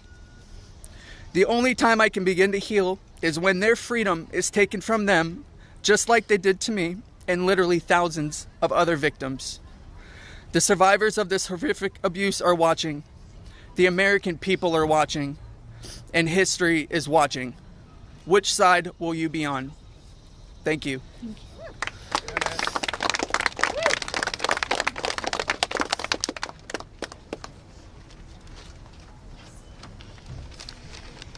Hello, my name is Jenna Jones, and I was only 14 years old when my friend brought me over to Jeffrey Epstein's house in Palm Beach in 2003. I had a terrible home life, but I was such an innocent kid then. I always did my best in school, and I had such a positive outlook on life. Until that day that I met Jeffrey, I have never been more scared in my life than I was that first time that he hurt me. I remember crying the entire way home, thinking about how I couldn't ever tell anyone about what actually happened in that house. This guy was so rich and had so many pictures with so many famous people, and no one would have ever believed me if I told them. I want to thank Congressman Rowe and Congressman Thomas Massey for having me here today. It was really hard for me to find my voice and to become strong enough to speak about my abuse. I didn't come forward until 2019, and even then it was like I was afraid of a ghost. I know that I was just a little kid, but sometimes I still feel like it is my fault that this happened. Being given the opportunity to speak at the United States Capitol building about something that is so important, not just to me and the women before you, but to the entire country. Together, we can finally make a change. And that is thanks to the people like these two congressmen and their teams who actually care about the victims. If you are a member of Congress and you are listening to all of us speak here today, please really listen to us. Just for the record, I'd like to clarify something, because I know I talked about how in right-wing media they were spend all the time like saying, oh, these women have exonerated Trump. But like everything with Epstein went from like the early 90s all the way up to like, you know, the middle 2010s. Okay. He was arrested in Palm Beach in 2007, 2008. That's when all these women came forward. But like most of these women, not Virginia Giuffre, she was earlier, she was 2000. But most of the women that you're seeing talk here today were the Palm Beach girls, which were like after Trump and Epstein had separated. Epstein started having like 3 massages a day in Palm Beach with these young girls from you know, West Palm. And so a lot of these women that are out here that had no connection to Trump was not because Trump is innocent, but because they were involved with Epstein at the very end of the Epstein curve, like after he and Trump had already fallen out over that real estate deal, right after Trump snaked that fucking mansion with the Russian money, which was like 2004. So the whoever Trump was involved in was years before, right? Probably even before Virginia Giuffre, you know. Please vote for this bill to be passed. Please recognize how important it is for transparency relating to Jeffrey Epstein. Whether you are a Democrat or a Republican, this does not matter. This is not about sides. You are an American, and you are a person who has chosen to serve in an elected position to stand up for those you represent who cannot always stand up for themselves. We are those people. We are the Americans that you promised to protect, and we need your help. Please, President Trump, pass this bill and help us. Make us feel like our voices are finally being heard. See, it's weird though. Like, how are they appealing to Trump to help when we've got the clip, right? You know what I'm saying? Like Trump's been very clear about where he fucking stands on this.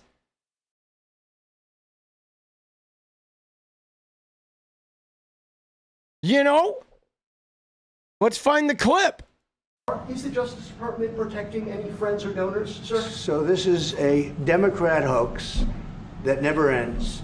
You know, it reminds me a little of the Kennedy situation. We gave him everything over and over again, more and more and more, and nobody's ever satisfied. From what I understand, I could check, but from what I understand, thousands of pages of documents have been given. But it's really a Democrat hoax because they're trying to get people to talk about something that's totally irrelevant to the success that we've had as a nation since I've been president. Dude, what the fuck, bro? Not only does he say it's a hoax twice, Democrat hoax, we gave him thousands of documents. They gave him like 1/3 and nothing new.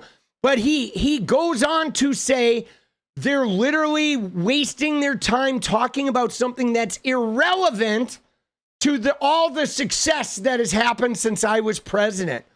What a fucking bitch, bro. Do you want a 9-iron or what, bro? Who wants a fucking... Yeah! Dude. What a fucking clown. Bro, I'm doing a dance party goal. Fuck it. I feel like we must dance. All right? Oh, shit, bro. Dude, isn't that insane? Dude, that shit is insane, bro. Light blue and higher. Let's go. 1 hour. We're going to dance. Dude, yeah, no, I know. The Jets. I guess the Jets, they must come in like near the end. But, dude, this is fucking crazy, bro. Unfucking believable. Is the Justice Department... Dude, that clip just makes me so mad, dude. Thank you.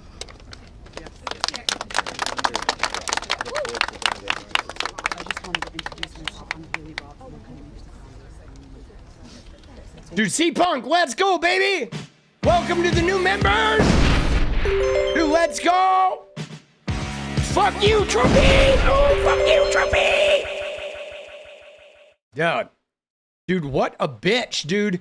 Dude, it's like the thing I said, you know what I'm saying? I tweeted this today. I'm going to share you a tweet.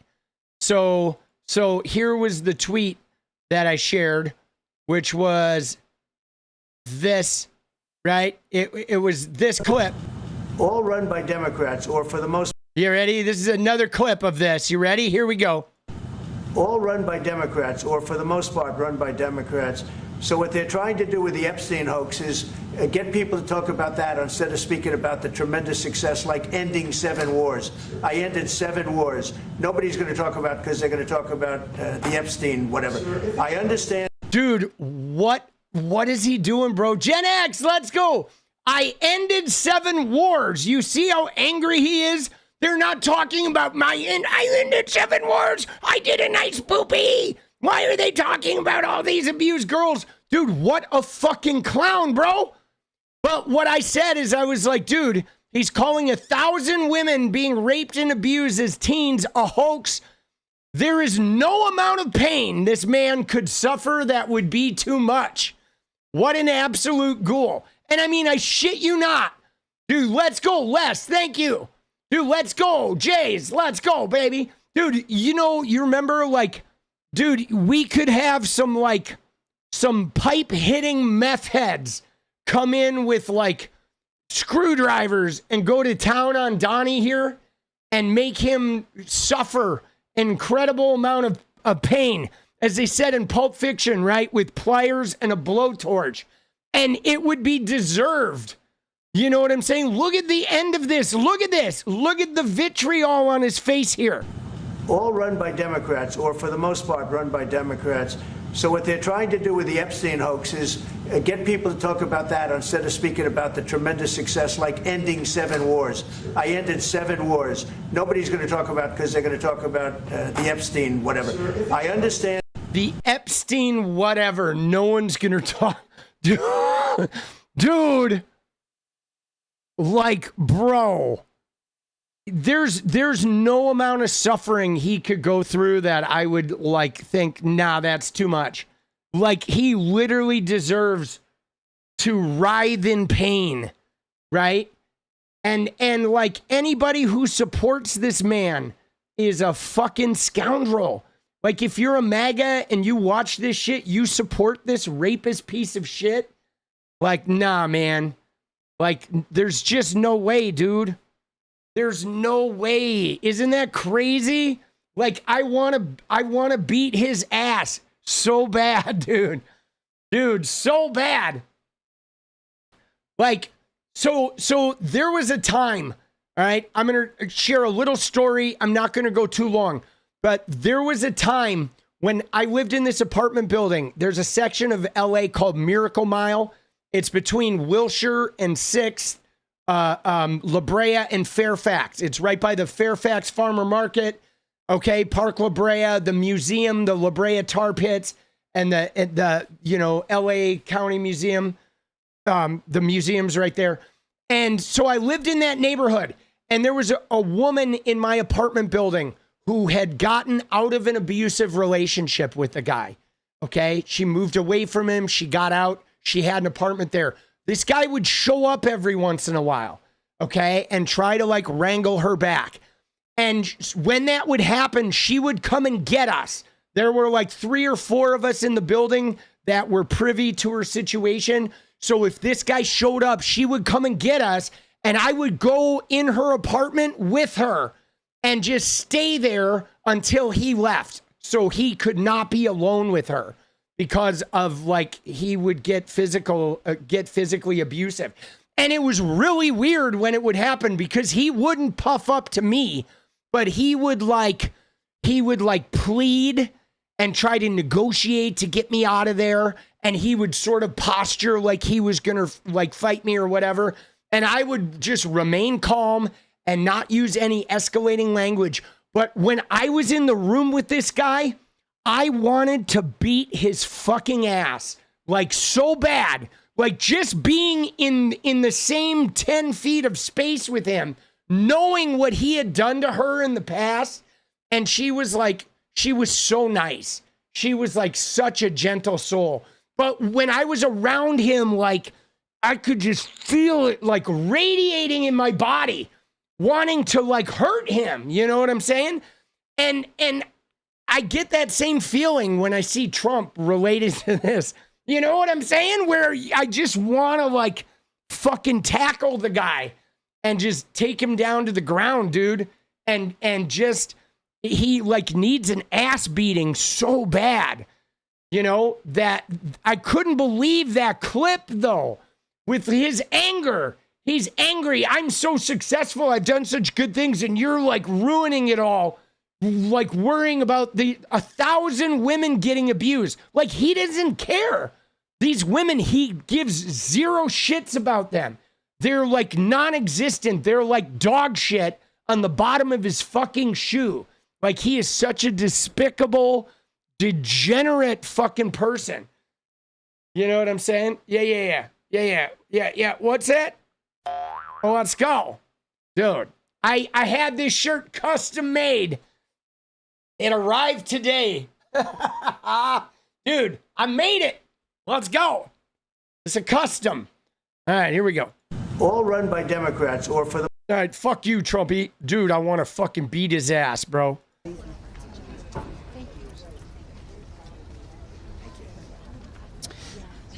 Good afternoon. My name is 𝗙lie Robson. Oh. Dude, this woman too, 𝗙lie Robson, she like was one of the early ones that like broke the fucking case open. Okay? 𝗙lie, right? She was big, dude.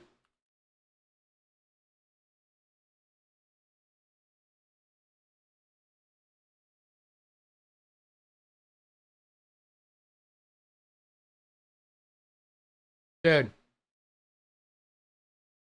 I think she, to be honest with you, I think she was one of the earliest. Hold on one second. I want to check something.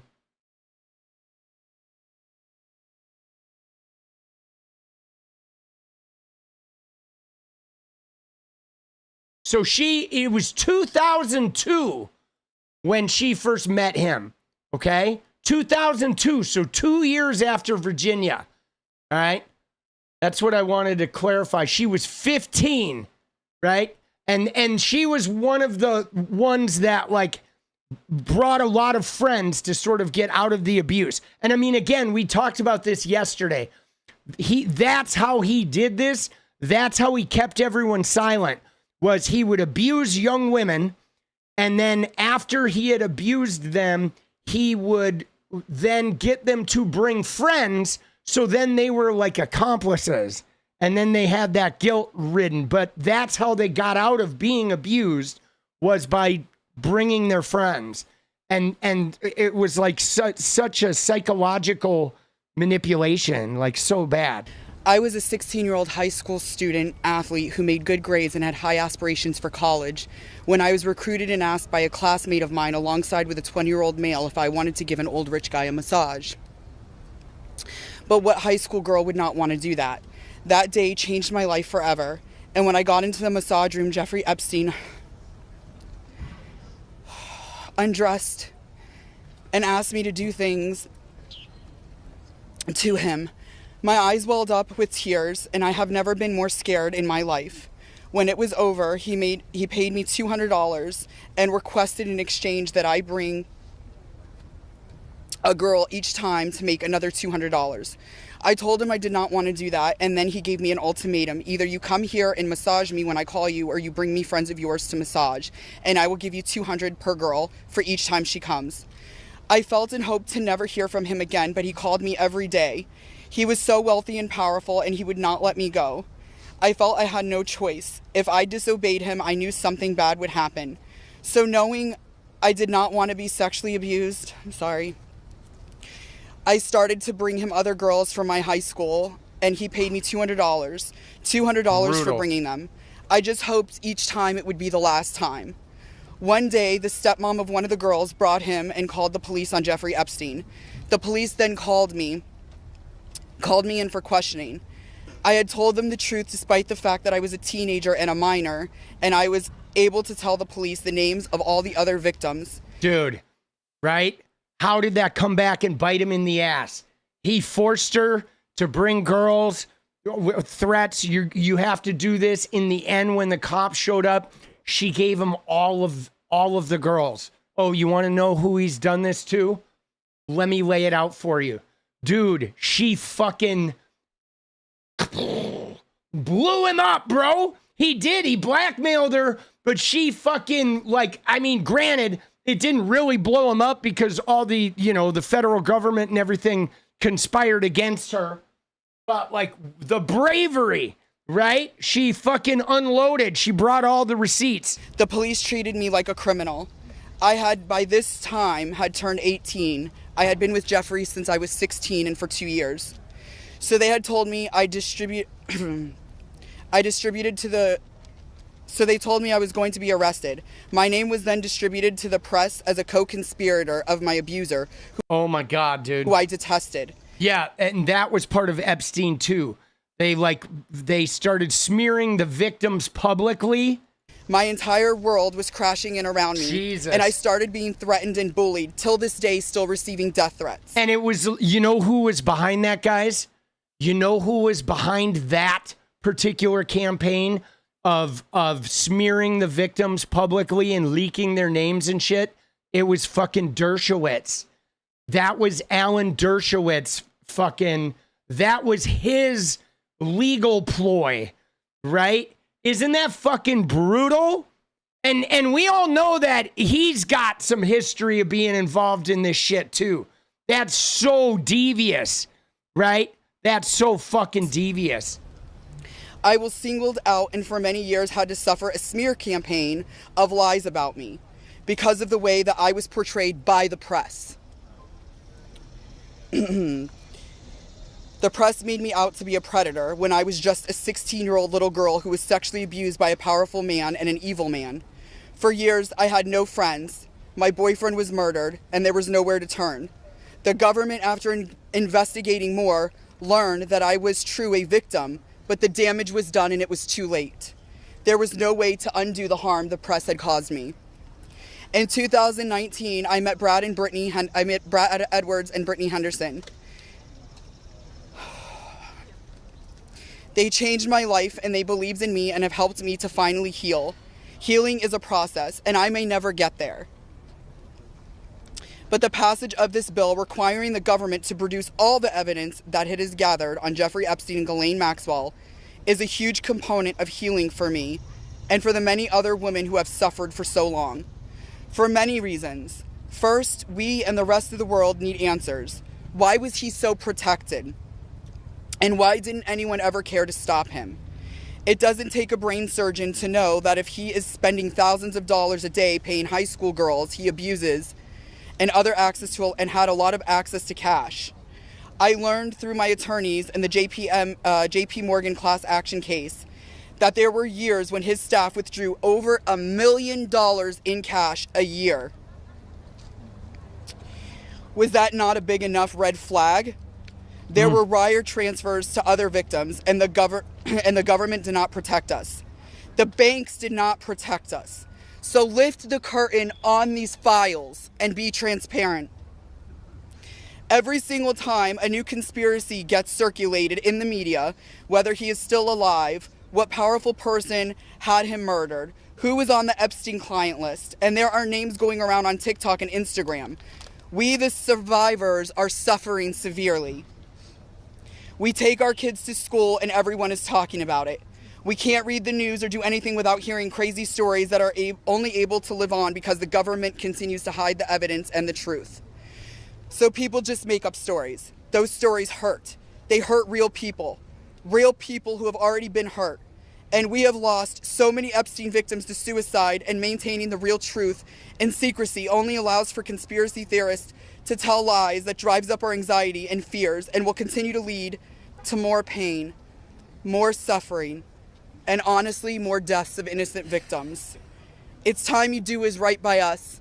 Unseal all the documents. We are requesting transparency, and I am requesting every congressman and woman that goes against this bill be outed. I want to know. Thank you. Good. Yeah, you know what's funny? Is like if Elon Musk took his vast wealth and decided to primary everybody who didn't sign on to this, that would be a fucking use of the money. Dude, Elon, though, said Trump's in those files. You're never going to see him, right? And then he deleted the tweet and now he's supporting them all again. But like, dude, what a fucking scumbag, bro. Can you imagine? But no, they don't use their money for that, right? They're gonna, you know what I'm saying? Like, isn't that crazy? There's like, man, these wealthy guys are so fucking scuzzy.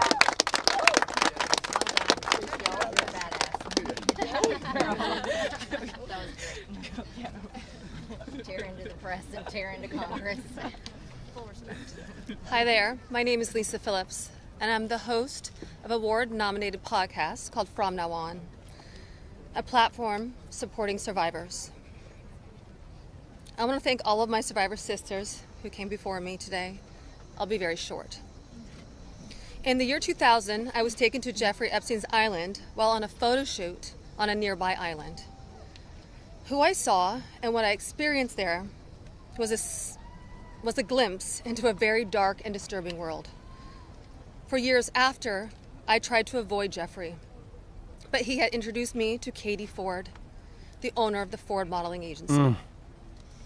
Epstein's reach went to the very... Now, by the way, Katie Ford, those of you who have been following this since the beginning, we watched that documentary, that old one, American Girls in Paris, where they talked to the models. It was like a 60 minutes interview from the 80s. Katie Ford was that old blonde woman who, when the reporter said, hey, your models are getting like they're being given cocaine and they're being sexually abused by Jean-Luc Brunel and these other French guys, she was like, oh, I'd like to think that that's not happening. I'd really like to think that nobody's doing that. I'd like to think that our girls are taken care of. She kept saying that. I'd like to think that everything is okay. And like, dude, the modeling agency people, they knew. Okay, Trump knew, right? Trump knew. Fucking Jean-Luc Brunel, John Casablancas, they all knew.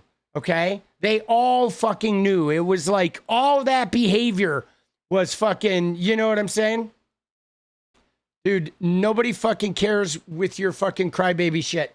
Bye-bye. Right? They all knew. All right? They all knew. It was like common fucking knowledge, you know? Common knowledge. But I love how she mentions Ford because, again, guys, the other thing that's interesting about this, the angle, in addition to whatever the abuse of these women, is the modeling agency shit. And we don't know how much of that is in those Epstein files, because what Donald Trump and Jean-Luc Brunel and fucking John Casablancas, what they were doing was they were bringing teenage girls from Eastern Europe to America. Trump was putting them into his properties and charging them exorbitant amounts of rent. Okay, then he was signing them up for modeling jobs and taking most of the money and making them have to pay rent. Okay, and keeping them so they were trapped in this foreign country. And then when they would have parties or special events, those models would be required to show up and be the entertainment. And they were doing this, guys, for years. Okay, for years. You know what I'm saying? It's like this is beyond just even Epstein's network. Like Trump was doing this with these other modeling agency guys for years. The owner of the Ford modeling agency. Epstein's reach went to the very top of fashion, arts, and entertainment. This did not just happen to underage girls in Florida. In New York City, hundreds of young, ambitious women were abused by him. Epstein was not just a serial predator, he was an international human trafficker. And many around him knew, many participated, and many profited. And yet, he was protected. So I stand here today for every woman who has been silenced, exploited, and dismissed. We are not asking for pity. We are here demanding accountability, and I'm demanding justice. Congress must choose. Will you continue to protect predators, or will you finally protect survivors? Here it comes. And also, I would like to announce here today, us Epstein survivors have been discussing creating our own list. We know the names. Many of us were abused by them. Now, together as survivors, we will confidentially compile the names we all know, who were regularly in the Epstein world. And it will be done by survivors and for survivors. No one else is involved. Stay tuned for more details. Dude, that's a bomb right there, bro.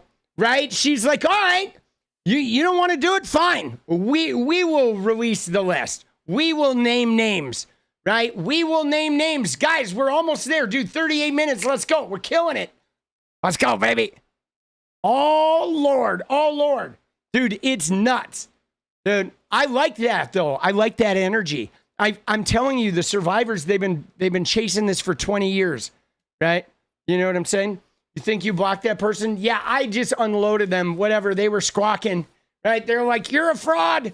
Nah, you're terrible. Nah, you're a centrist. Nah. Whatever. All right. You don't love me. It's okay. We don't need to hear your trauma.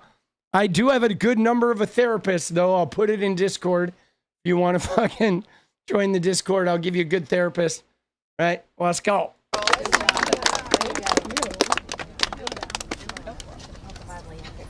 Dude, she was pissed, bro. Oh, shit. Hold on.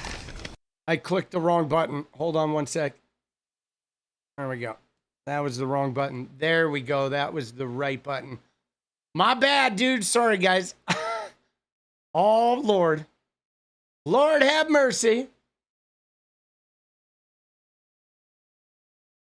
All right. Hello, my name is 𝗙cie Davies, and I'm here before you today as a survivor of decades of pain, trauma, and betrayal at the hands of Ghislaine Maxwell and Jeffrey Epstein, and the people who enabled them, and a government that for far too long refused to help.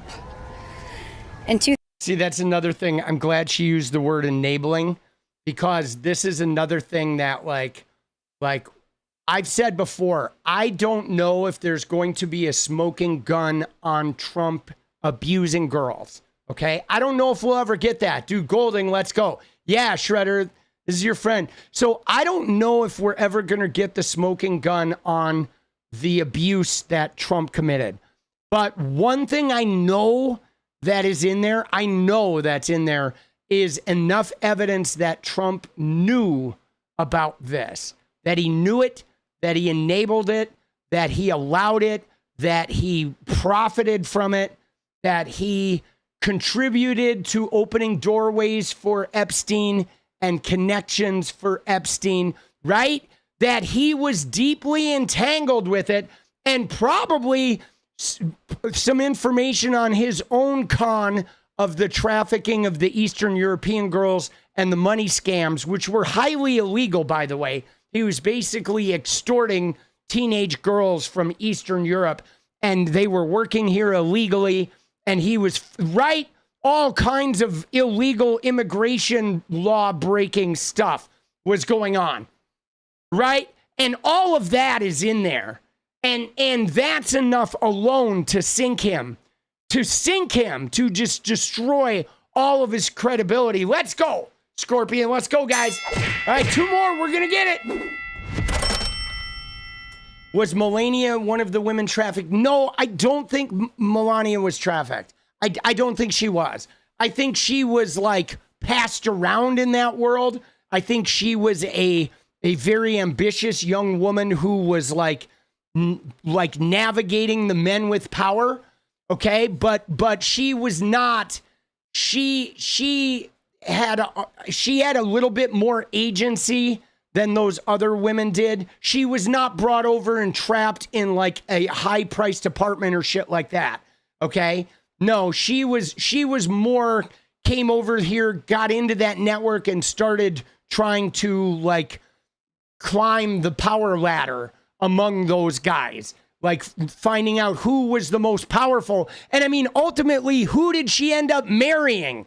Right? The most powerful, right? That's really what happened. She went in there and she was part of like 𝗙𝗪𝗪𝗀, right? And she climbed the ladder to the top, and then she married the guy at the top. And who was that? That's fucking Donald Trump, right? You know what I'm saying? You know what I mean? She was like, she was a climber, right? She was a climber. She was a big model. Dude, she was never really a big model. I mean, she was a model, but I wouldn't say she was a big model. Dude, she was like nobody. Let me put it to you this way. She was a working model, right? Because she was part of the 𝗙𝗪𝗪𝗀 fucking outfit. But I don't think she was big, right? When she married Trump, nobody knew her as a model, okay? They knew her as fucking Trump's girlfriend. And in fact, I feel like she got more modeling attention after she married Trump than before. I mean, like the GQ cover, that was after Trump, right? She had some sketchy, like small time shit prior to that, but she was like,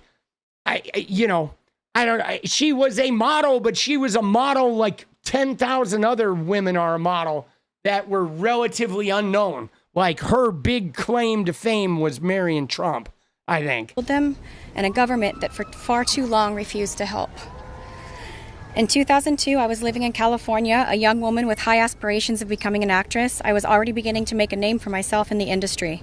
A person I trusted, someone I thought was a friend, invited me to meet a powerful woman who could help advance my career. See, this is an important detail. I'm going to let this play, but like, did you hear what she said there? She was an actor in LA, guys. He's in Palm Beach. He's in New York City. And she is in LA and hears about this guy, right? I mean, the reach, okay? Paris, LA. There was like nowhere in the country where they didn't have like tentacles. You know what I'm saying? It was like everywhere. In 2002, I was living in California, a young woman with high aspirations of becoming an actress. I was already beginning to make a name for myself in the industry. A person I trusted, someone I thought was a friend, invited me to meet a powerful woman who could help advance my career. That woman happened to be Ghislaine Maxwell. I was asked to give her a massage, though I had almost no experience, and when I did, she praised me and promised introductions to someone enormously powerful, someone who could change the course of my life, and that man was Jeffrey Epstein. At first, I was an excited young woman on top of the world. Epstein flew me to his private island. He listened to my dreams, promised to help, but his promises came with a catch. The abuse began. He told me to keep it secret. He manipulated me with quid pro quo I did not consent to, but I felt I had no one to turn to. He was too powerful. I was just one of the many young women trapped in his orbit. I was even taken on a trip to Africa with former President Bill Clinton and other notable figures. In those moments, I realized that was the plane with fucking Clinton and I think Kevin Spacey, right? She was on the Lolita Express in that Africa trip, man. She was young too. How powerless I was. If I spoke out, who would believe me? Who would protect me? Epstein himself was the most powerful leader of our country. Epstein surrounded himself, with the most powerful leaders of our country and the world. He abused not only me, but countless others, and everyone seemed to look away. The truth is, Epstein had a free pass. He bragged about his powerful friends, including our current president, Donald Trump. It was his biggest brag, actually. And Trump's not going to like what that. I endured will haunt me forever. I live every day with PTSD. Dude, I want to watch that again and look at the faces of the people behind her when she says that. Of our country and the world. He abused not only me, but countless others, and everyone seemed to look away. The truth is, Epstein had a free pass. He manipulated me with quid pro quo I did not consent. I was just one of the many young women trapped in his orbit. I was even taken on a trip to Africa with former President Bill Clinton and other notable figures. In those moments, I realized how powerless I was. If I spoke out, who would believe me? Who would protect me? Epstein himself was the most powerful leader of our country. Epstein surrounded himself, with the most powerful leaders of our country and the world. He abused not only me, but countless others, and everyone seemed to look away. The truth is, Epstein had a free pass. He bragged about his powerful friends, including our current president, Donald Trump. It was his biggest brag, actually. And dude, what the lawyers I endured will haunt me forever. I live every day with PTSD. I live as a mother trying to raise my child while distrusting a world that has betrayed me. This kind of trauma never leaves you. It breaks families apart. It shapes the way we see everyone around us. But one thing is certain, unless we learn from this history, monsters like Epstein will rise again. There are files, government files, that hold the truth about Epstein, who he knew, who owed him, who protected him, and why he was allowed to operate for so long without consequence. Why was Maxwell the only one held accountable when so many others played a role? Yeah. Why does the government hide this information from the public? This secrecy is not protection, it's complicity. And as long as the truth is buried, justice will remain out of reach. That is why this bill matters. Passing it will, bless you, ensure that the suffering of survivors is not in vain. Passing it will bring accountability, transparency, and prevention. It will help protect the next generation of predators who seek to place themselves above the law through wealth, influence, and connections. This is not just my story. It is about every survivor who carries invisible scars. It's about the weight we live with daily. It is about the families broken and the futures stolen. So I ask you, President Trump and members of Congress, why do we continue to cover up sexual abuse and assault? Who are we covering for? Let the public know the truth. We cannot heal without justice. We cannot protect the future if we refuse to confront the past. Thank you. Dude, that was fucking crazy, man. She's on a fucking mission right Just there. give a round of applause for all the courage and strength that the survivors have shown. We now will take a few questions. You can always get Congressman Massey, me, or Congresswoman Green in the hallways and other places. If you have questions for us, that's fine. But I wanted to see first if you have questions for the lawyers and the survivors, and Brad will facilitate any of the questions to the survivors. Yes. Yeah, this question would be for the survivors, Mr. Edwards. The president has said that this Epstein issue is a hoax, is the words that he used. Can we get your reactions to what you think when you hear him say that? Oh, the first question is Trump's referred to this as a hoax. Can we get some reactions to how you feel about the president describing that? I'll answer that. Yeah. Mr. President Donald J. Trump, I am a registered Republican, not that that matters because this is not political. However, I cordially invite you to the Capitol to meet me in person so you can understand this is not a hoax. We are real human beings. This is real trauma. What does it feel like emotionally to hear that? Devastating. It's being gutted from the inside out. Not that I would know what that feels like, but I imagine it's the anxiety buildup with the depression and the survival mode, and then your nervous system goes limp and ironically is shot. And it feels like you just want to explode inside because nobody, again, is understanding that this is a real situation. These women are real. We're here in person. To say that it's a hoax is just not... Please humanize us. Dude, yeah, that's literally the most dismissive thing possible. And then he followed it up with saying, oh, they're talking about something that's irrelevant and not as important as all the great things I've been doing. Like, dude, he needs a fucking ass beating, bro. I would like Donald J. Trump and every person in America and around the world to humanize us, to see us for who we are and to hear us for what we have to say. See, here's what I don't understand. Because, and I don't want to rag on her because I don't want to get into victim attacking, but she's like, I'm a registered Republican. But like, after they do this press conference, the Republican president says it's a hoax. Basically 4 out of 217 Republicans sign on. 213 Republicans say, fuck you. You think, would you stay a Republican after that? I hope she doesn't. I hope she comes out and converts, because there's no way I would vote Republican after that, right? There is no way that I would fucking vote Republican after that. There's no way. And dude, Natalie, I get you. Dude, that fucking Linehan guy, he's a fucking chump. Dude, I've never really liked Ro Khanna, but that's a topic for another time. But you know what I'm saying? Like, dude, I think maybe she might not be a Republican very long after this. There is no hoax. The abuse was real. Now, what goes on behind closed doors, I can't speak for that. And just for you to say green ghost, the Democrats prosecuted Ghislaine Maxwell, boss.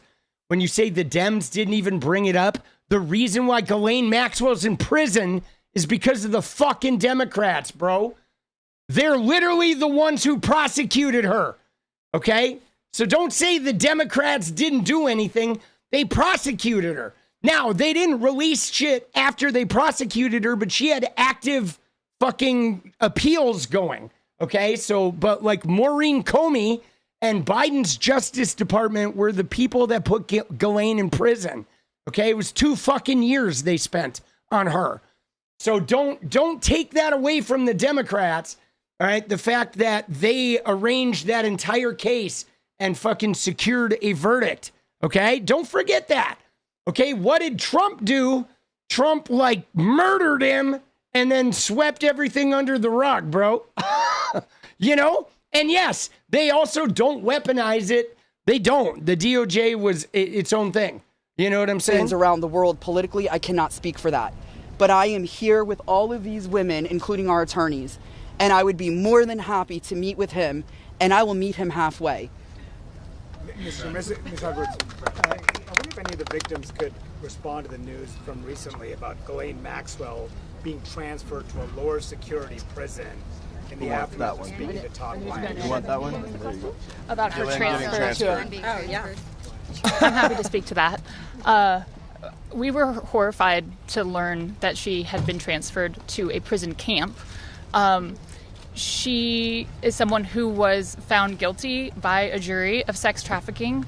She not only, we often hear that she procured women for Jeffrey, which I think is a very sort of polite, minimizing term. She also participated in the abuse. Yes. She was a major architect of the scheme.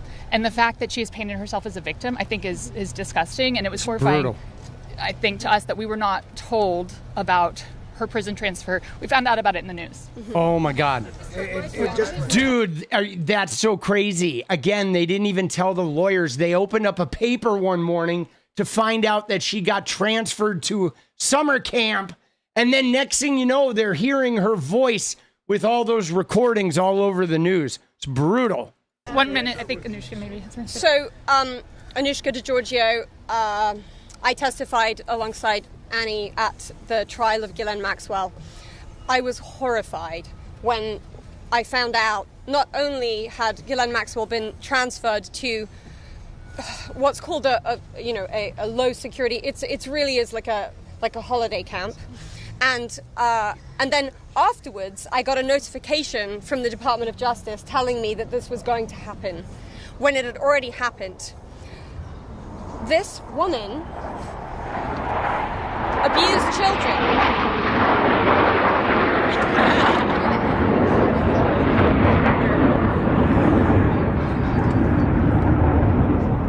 Dude, there's the flyover. But like, just think about that. Because obviously we know Trump scheduled that thing during the press conference. But think about that. Think about the plane, the Lolita Express. Think about Shantae Davies going to Africa on Epstein's plane. Think about Sarah Ransom, whose book I'm reading right now, who was watching Epstein have sex with women on that plane. He did it right out in the open, okay? On that plane. Trump was on that plane 7 times. Isn't that crazy? I mean, I know Trump did this as a flyover, whatever, to be a fucking douche, but it's kind of like eerily prophetic about like how much abuse happened on his fucking private plane. And Trump was on that plane a lot, man. A lot, dude. It's like pretty wild, man. I was abused by Jeffrey Epstein and Ghislaine Maxwell for over 10 years. Ghislaine Maxwell was present for some of my abuse at the hand of Jeffrey Epstein. She was present, she was complicit, she was enabling, and it is appalling and disgusting. And it's one of my worst nightmares that she not only be transferred, but at the possibility that's very much going around that she might be pardoned. This is not okay, guys. This is not okay. And I just want to add that I think it sends a very dangerous message to our country, to the young people in our country, that someone that we all know is aware of these crimes could be given a pass. And just for the last survivor who just spoke, the last survivor who just spoke, she said that Epstein would brag about her relationship with Donald Trump. Oh yeah, this one will be interesting. Dude, yeah, no, guys, dude, I was a fucking Fortnite streamer. Like, my God, dude. The trolls, like, you can't even, you know what I mean? Trust me. All the guys that know that were here in the Fortnite streaming, like, dude, the troll, that's nothing, bro. Like, dude, I lived with trolls for years. Thousands every day, bro. Dude, bring it on. Give me all your accounts. No one cares. The last survivor who just spoke. The last survivor who just this one. She said that Epstein would brag about her relationship with Donald Trump. Could she please elaborate about that? Shantae. Get to the microphones. Get close. Yeah, I did say that. There's another flyover. Mace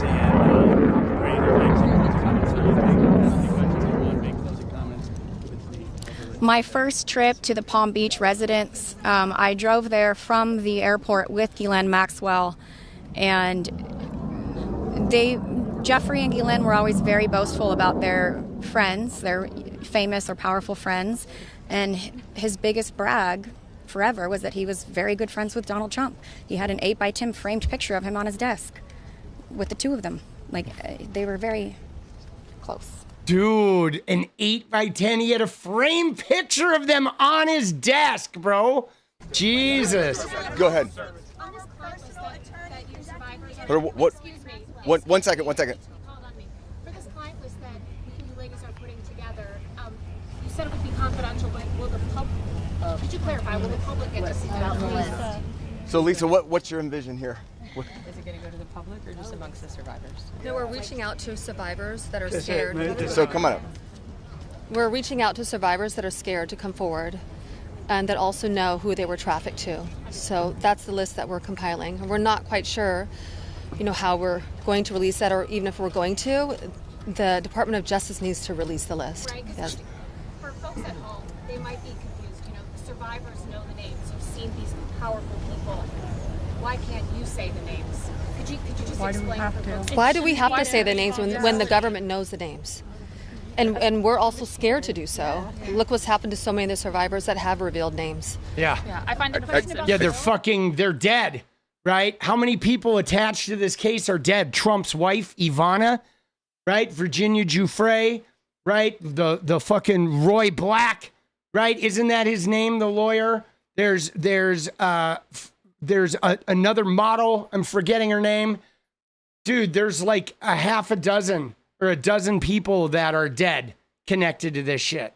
Dude, yeah, I didn't really like that question. Like, why aren't you releasing the names? Like you're, as though you're the problem. Like, really? That's the angle you're doing? That's the angle you're taking? Right? That you're taking that angle that like, oh, you're like, you guys, why don't you do your duty? Dude, it's like, dude, fucking unbelievable, bro. Headbutt. I think it's also worth saying that having represented, I think, between our firm and 𝗙𝗎𝗄𝗽, hundreds of victims, and we've talked to them about the various people that they were farmed out to. So we've created somewhat of a list. Most of these individuals, the victims, are very scared to say these names because they could get sued, they're going to get attacked, and nobody protected them the first time. And that was against one person. So is there a list? There is a list, but just to dispel kind of the common theme here, every one of these women was abused by Jeffrey Epstein, and his scheme was to personally abuse women. When they reached a certain age, he did farm a section of them, some of them, out to some of his friends. That doesn't mean all of his friends. With that said, I'm more than happy to assist in helping create the list behind the scenes and see what we do with it. Yeah, dude, that's fucking crazy there. Though what he said, that like he made a good point, right? He made a fucking good point there that I didn't even think about that, about how the minute they make these claims, all those rich fucking powerful guys are going to try to sue them. They're going to try to drag their names. They're going to ask for discovery. They're going to drag, right? It would be different if the government released the names. The government releases the names and now they have to take it up with the government. But if these women release them, they're going to sue everyone. And then they're going to go into discovery and they're going to open up their emails and their phones and they're going to try to use every little thing they ever said wrong against them. They're going to smear them. They're going to they have endless resources. Like, absolutely. Like, maybe the threat of that list will like make the government release it. But they're, it would just be way better if the government does it, because the government has the information, bro. They do. But if someone's interested, Go ahead. Hold on. I think if someone's interested in prosecuting, they may have something different to say about sharing a list. But they're not sharing a list for nothing to happen, and that's the experience that they've had for all of these years. Yeah, dude, I like her, dude. The lawyer that was back there having the emotional experience, like she's intense, man.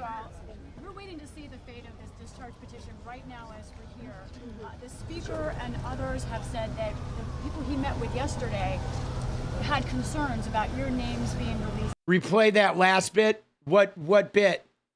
Right? Also did a little Trump protection. I don't think she did Trump protection. She said they're not going to release this shit if they're not going to be prosecuted, right? You know what I'm saying? Says not all. Well, yeah, but we know that. Like, I don't think that's even about Trump. Like, not everybody that Jeffrey Epstein was friends with, like, fucked around with girls. I mean, we know that, right? So, but the girls know who fucked around, right? You know what I mean? But I'm sure even in the island, plenty of people went to the island that weren't fucking around with girls, right? And plenty of people were on the plane that weren't fucking around with girls. But the girls themselves know which guys fucked around with the girls. And the government knows that as well, too. You know what I mean? But so the thing about Brad Edwards, though, if you're talking about Brad Edwards, is he has been a Trump ally in the past, and not necessarily, like, I don't know that he's blanketly tried to protect Trump, but when Brad started working with these girls early on, right? Yeah, that's Brad, the guy.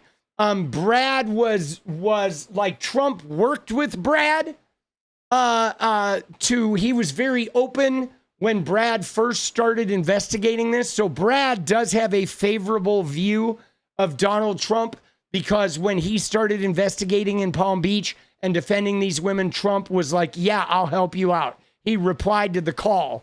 Okay. So, but again, Donald Trump didn't mess around with any of these girls. You know what I'm saying? Like, just so you know that, like, there's none of these girls. The only girl of this, like, group here that I think had a connection to Trump was Annie Farmer's older sister. Oh, wait, Annie's over here. Annie Farmer's older sister, Maria, was the one who had that moment with Trump in Epstein's office that prompted her to include him when she called the FBI. Okay, but that was 96. Okay, that was like 5 years before any of these women that you all see here were like 2002 and beyond. Okay, and so Trump was more involved with Epstein and the women in the 90s. And then in the early 2000s, after Virginia Giuffre, which was like, now Epstein was plucking from Mar-a-Lago, that was in 2000. I think that created a stir in Trump land. He was a little more standoffish then. And then by 2004, Trump had fucking, outbid Epstein on that property, and they started becoming enemies. At that point, Trump was like sort of separating from Epstein and moving on to these Russian oligarchs. Okay. So there's like a timeline here that these women are like 2002 and beyond. Trump was with the Ghislaine Maxwell years in the 90s after he broke up with Ivana, right up until around 2000. Okay. So there's like different timelines that sort of run together. But any women that Trump abused in Epstein land certainly started early on. And Trump didn't turn him in. It was a stepmother of one of the victims, but I think Trump sold him out after he got turned in. And in fact, who knows, maybe Trump prompted that mother to do it, but Trump definitely sold him out after that real estate deal. But that goes deep too, because the real estate deal was like, Epstein knew that Russian money was involved. So there's a lot of the real estate and the Russian money. Epstein was privy to that. And you're right, Anush, this woman here, Anush DeGiorgio, she was from earlier in the 90s. She's definitely one of them. Her and Annie, right? They were early. But the Palm Beach junior high and high school girls was after Trump. Okay, Trump was the modeling agency early part, because Epstein has two timelines. You have to remember that the first timeline was Epstein and Ghislaine Maxwell. Right? That was the early one where it was Ghislaine and Epstein, and she was dating him, and they were it was Ghislaine, Trump, Epstein were the three stooges. And then after that, Ghislaine sort of became a higher up in the organization. And then those junior lieutenants, Sarah Kellen, Leslie Groff, Adriana Ross, and Nadia Marcinkova took over. And that's when it kind of like Ghislaine became like much more of a higher up, less hands-on sort of deal, which was when Trump was sort of phasing out. But They have something different to say about sharing a list, but they're not sharing a list for nothing to happen, and that's the experience that they've had for all of these years. Yeah, go ahead. Thank you all. We're waiting to see the fate of this discharge petition right now as we're here. The speaker and others have said that the people he met with yesterday had concerns about your names being released if this bill were passed. And some people I talked to today are not signing the discharge petition because they say you don't want them to. Can you clarify if that is accurate? Do any of the survivors here not want the bill to pass? First of all, our legislation, Ro-Khanna and I went through this. We talked about this, and we were very careful to make sure that there is an exception so that personally identifiable information, not just their names, but anything they could be identified by, would not be disclosed. yeah, by the way, while they're mentioning about hiding the personally identified information, this would be a good moment to remind you that I don't know if you remember, you may have forgotten, but in that fiasco of an interview that was Ghislaine Maxwell and Todd Blanche, Trump's personal attorney, where they did that bullshit rewrite of this whole timeline, they specifically mentioned Tony Figueroa and that other pimp guy, the two people that were connected to Virginia Giuffre. So even though they redacted Virginia's name, they specifically didn't redact her close associates. So everybody knew when Ghislaine said, oh, it wasn't even me, it was that other girl, that they knew that she was dumping the responsibility on the dead Virginia Giuffre. So we should note that they did a specific non-redaction, because what normally happens here when they redact shit, they redact like their boyfriend's name or their employer's name or their close friend's name, so you can't figure out who's who. But they specifically like fucked them, like they fucked her over in that Ghislaine Maxwell like jail interview. I think all of them are on the same page, that they want everything released. Want the bill to pass.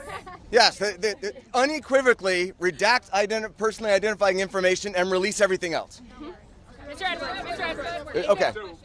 Dude, let's go with the memberships. Dude, let's go. Dude, I'll be honest. I don't think we're even gonna get to Anna today. This might be all we get to today, but that's okay. I feel like there's several videos to be made from this, and this is really important. This is important to me, guys. I mean, having been sexually abused myself, this is important. You know, I mean, I've had some people who are like, oh, you're not covering enough news, but like, dude, everybody's covering the news. This just really hits home with me, you know, and it's not Ivanka. Ivana fell down the stairs. All right. Remember, Ivana is his wife. Ivanka's the daughter. I know they're easy to confuse, but you know what I'm saying? And we got a dance coming up soon. Dude, don't burn myself out. Nah, dude, I'm not going to burn myself out. Dude, I come from the Fortnite world. I used to stream like 12 to 16 hours a day, right? Like I'm good. There's you don't have to worry about me burning out. I got you. I'm a grinder. Uh-oh. Yeah, sure. Marina, you have stayed silent for so many years. Today, this is the first time, if we understand correctly, you have never before gone public with your story and to share this. Can you help us understand why today, why now, and why here? Well,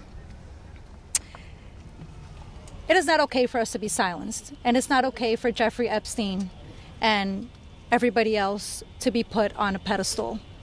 I think everybody needs to hear from us because we know what went on, right? And there is not only me who's been silenced. There are hundreds of women that are silenced. Hundreds. My hope is to stop this abuse for the future, right? For people that are coming up, for women. My daughter, for example, these women have daughters. They most definitely don't want that anymore. And I think mainly this is therapy for all of us too. You know, we want to be heard. Nobody also has never asked me to speak. That's also another thing. So I can say for all of us here, we are here. We want this bill to pass. It is very important. Okay, and we need transparency. We are tired of looking at the news and seeing Jeffrey Epstein's name and saying that this is a hoax. We are tired of it. We are done. Shots fired, Trumpy, you fucking piece of shit. I'm not going to be silenced, and I hope that my voice will bring other survivors and other victims to come along and speak up so that we can be more of a stronger voice and louder. Yeah, see, that's what we need, right? You know how a couple new voices like her and that woman who was on the MSNBC show last night, right? So there's a couple new ones, but like, dude, over the next year, we could have hundreds more come forward, right? They could all come forward. The girls from the 90s, like Maria Farmer tells a story about Trump coming in and Epstein saying, oh, she's not here for you. Come with me. And he takes Trump into the back room. The girl in the back room, she may come forward. Like, we don't know, man. And I think that's part of the reason why Trump is having that fucking panic attack right now, is because we don't know who's coming forward. And so what is your message to President Trump on this? Listen, I don't want to send a direct message to him. I'm already scared enough. Yeah. Just. Oh, fuck. Did you see what she said there? She said, do you have a message for Donald Trump? And she said, look, listen, I don't want to send a message to him specifically. I'm already scared enough, is what she said. Like, how crazy is that, guys?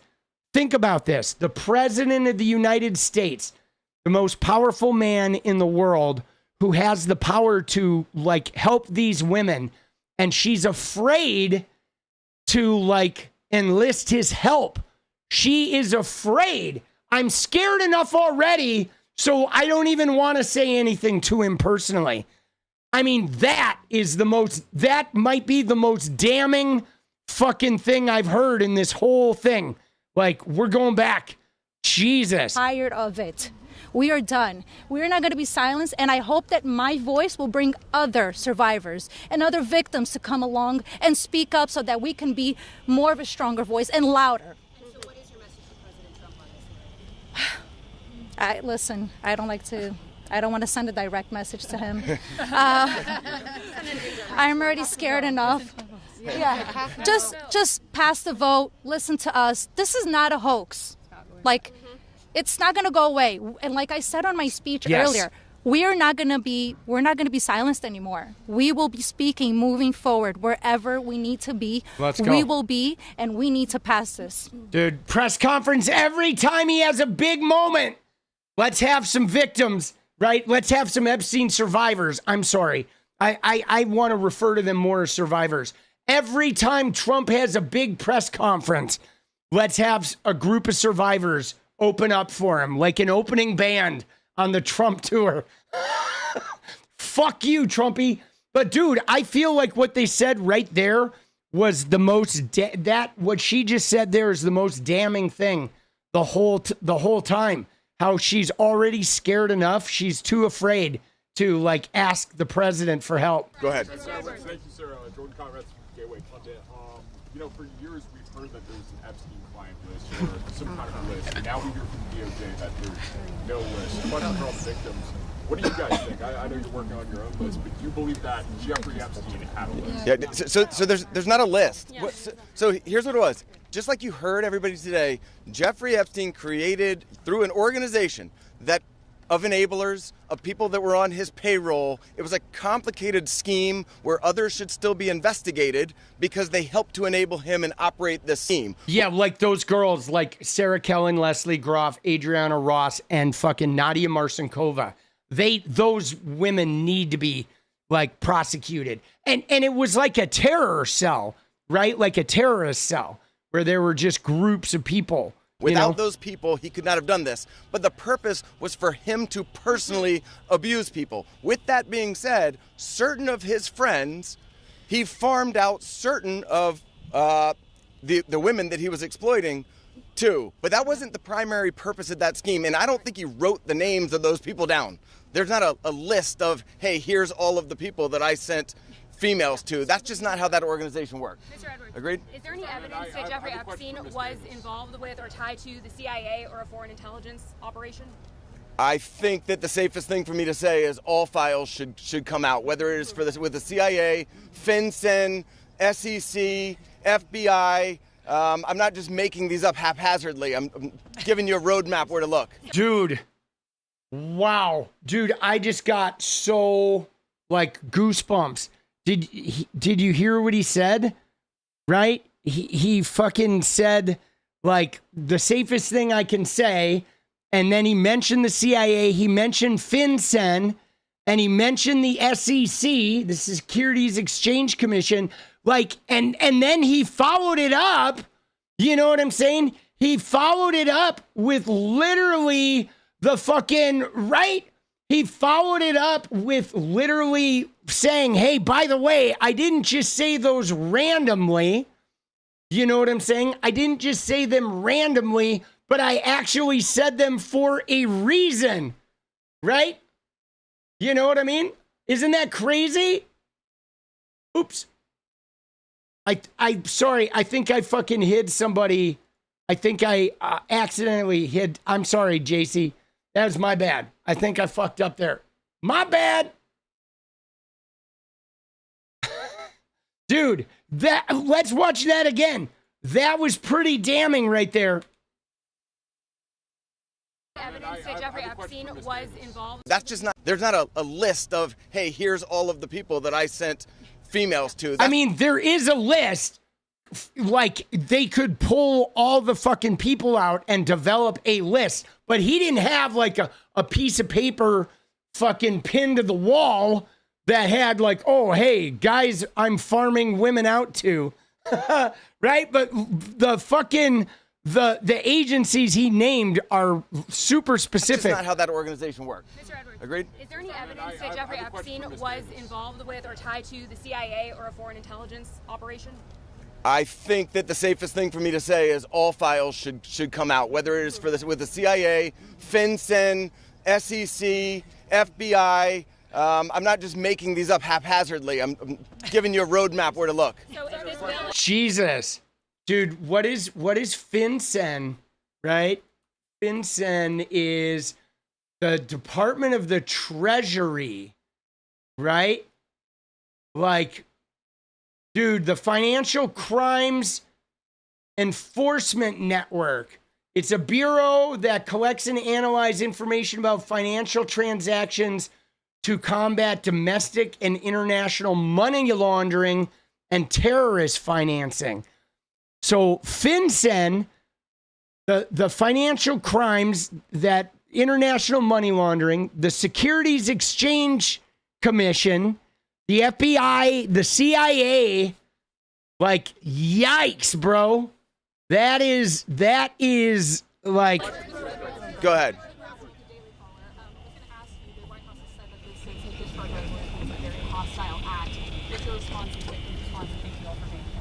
I'll go first and then I'll let them. They're much more important than me, but I don't understand why it's a hostile act. I can tell you that I talked to President Trump back in 2009, and several times after that, he didn't think that it was a hoax then. In fact, he helped me. He got on the phone. He told... Shit. Hold on, we got to look at this. This is the hostile act. Dude, before I get this question, I want to see, was there a statement...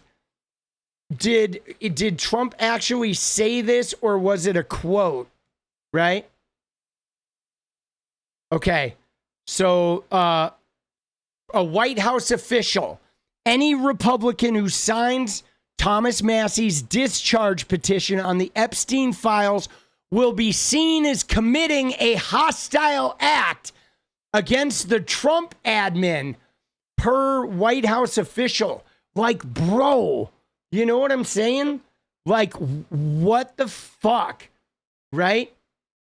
That's crazy. That is like one of the most batshit That is one of the most batshit fucking like statements I think I've ever heard, bro. Like, I don't know, guys. I feel like that's going to fall apart. And again, I don't know that Brad Edwards is necessarily like trying to protect Trump. I think in the beginning, when Brad Edwards had this case, he called a lot of people whose names were mentioned, and Trump called him back. And Trump helped him in the beginning, right? When they were like setting up Epstein and all that.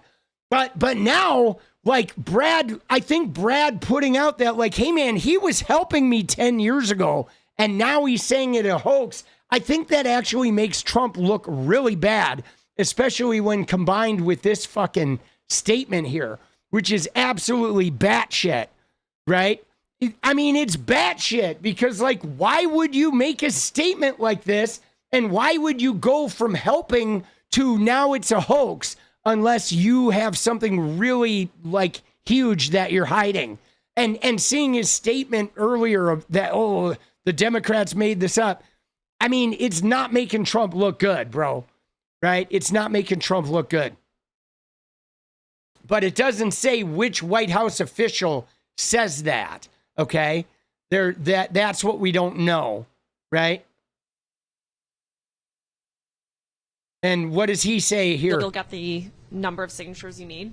I think we'll eventually get there. What people are waking up and discovering right now is the folks who stayed up all night to go through the 34,000 individual pages have found that they're so redacted as to be useless, and that many of them were already available. Do you think this oversight tactic is releasing these documents? I mean, how do you actually read it? Clearly they're pushing for more transparency, but it seems like it's not enough for you. Well, I appreciate the effort that they've undertaken, but the scope of their investigation is to investigate the investigators. Like, they don't ever intend to have any criminal referrals. There may be some notations from the Oversight Committee when this is done that, oh, this FBI person didn't check this box, or this person acted unethically, or this person got too light of a sentence. But they're not going in and trying to identify who these perpetrators were of these heinous sexual abuse crimes. I wanted to ask which Republicans you think will end up signing onto your discharge petition. Well, I made the mistake of getting 12 co-sponsors, and so the White House knew who to target, so I'm not going to name anybody who's thinking about joining. Dude, that's crazy. He can't name who's joining on for fear of retribution from the president, man. I'm pretty sure. Dude, I mean, it's WTF. A strong effort from the White House. They're literally calling it a hostile act to sign this discharge petition now. And I don't know if that's precedented in this country to have a president call legislators to say that they're engaged in a hostile act, particularly when the so-called hostile act is trying to get justice for people who've been victims of sex crimes. Dude, that is fucking brutal. Yeah, it says a White House official, okay? It says a White House official told NBC News in an email helping Thomas Massey and liberal Democrats with their attention seeking while the DOJ is fully supporting a more comprehensive file release effort from the Oversight Committee would be viewed as a very hostile act to the administration, right? Dude, that's crazy. All right, let's finish this video here. First, and then I'll let them. They're much more important than me, but I don't understand why it's a hostile act. I can tell you that I talked to President Trump back in 2009, and several times after that, he didn't think that it was a hoax then. In fact, he helped me. He got on the phone. He told me things that were helping our investigation. Now, our investigation wasn't looking into him, but he was helping us then. He didn't treat this as a hoax. So at this point in time, I would hope that he would revert back to what he was saying to get elected, which is, I want transparency. This about face that occurred, none of us understand it. Oh my God, dude. That was brutal right there, dude. No, what he just said right there was fucking brutal for Trump, dude.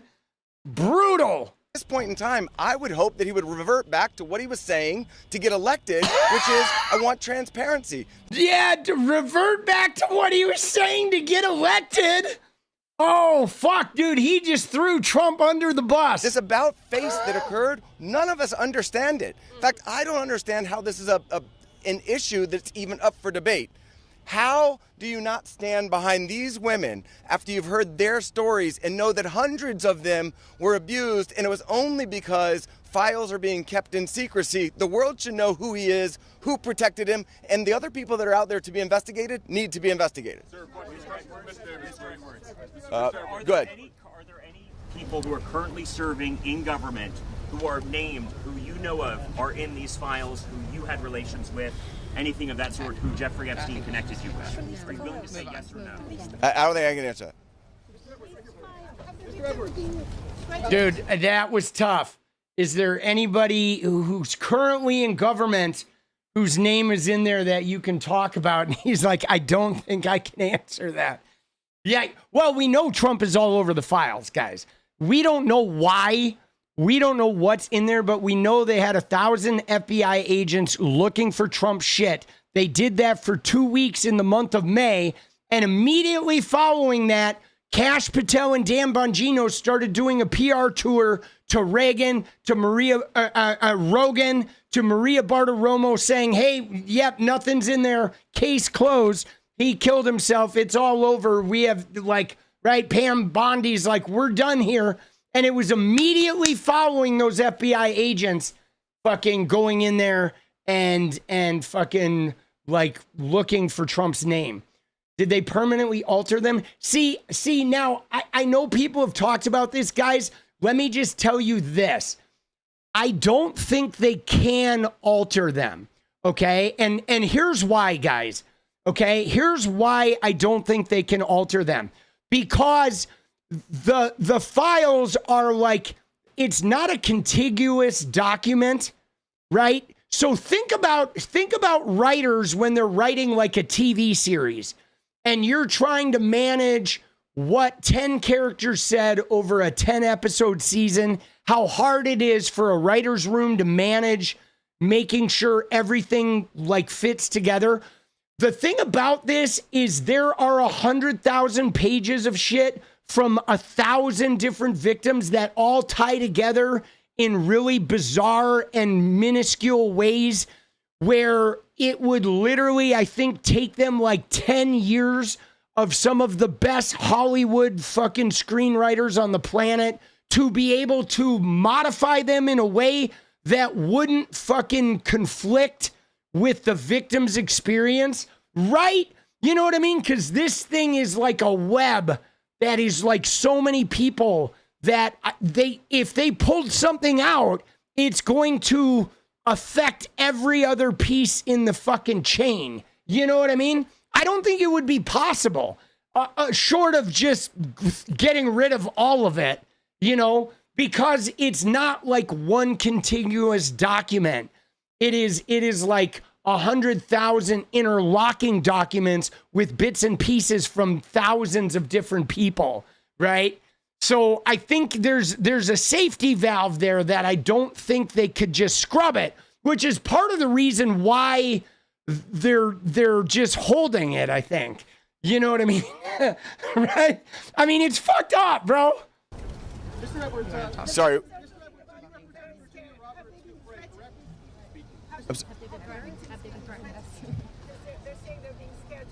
I think she's referring to my speech.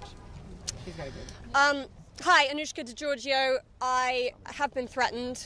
I was threatened by phone. My daughter was threatened when I was volunteering to participate in, by means of being a witness in a civil lawsuit that Virginia Giuffre was bringing against Ghislaine Maxwell.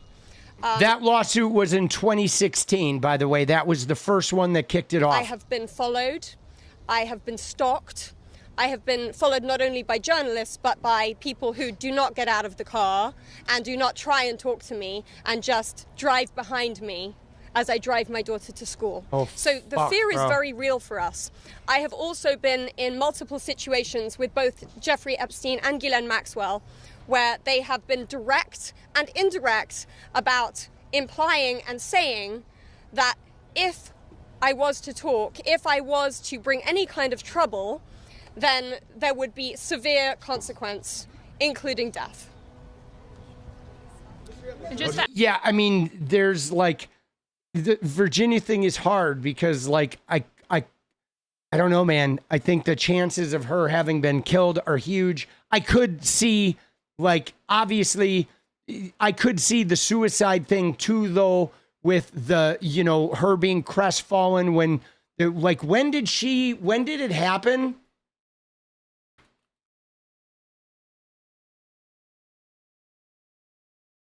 So, oh shit. So that was in April. Oh man, that was like before. Fuck. See, if it had happened like in June, I would have thought there was a better chance of her actually doing it. But like, dude, she died in April 25th. Yeah, no, she had a car crash, right? When was that car crash? But her death was in April. Yeah, so that was before the FBI agents started going through that shit. She had the bus accident. Yeah, so when was her bus accident?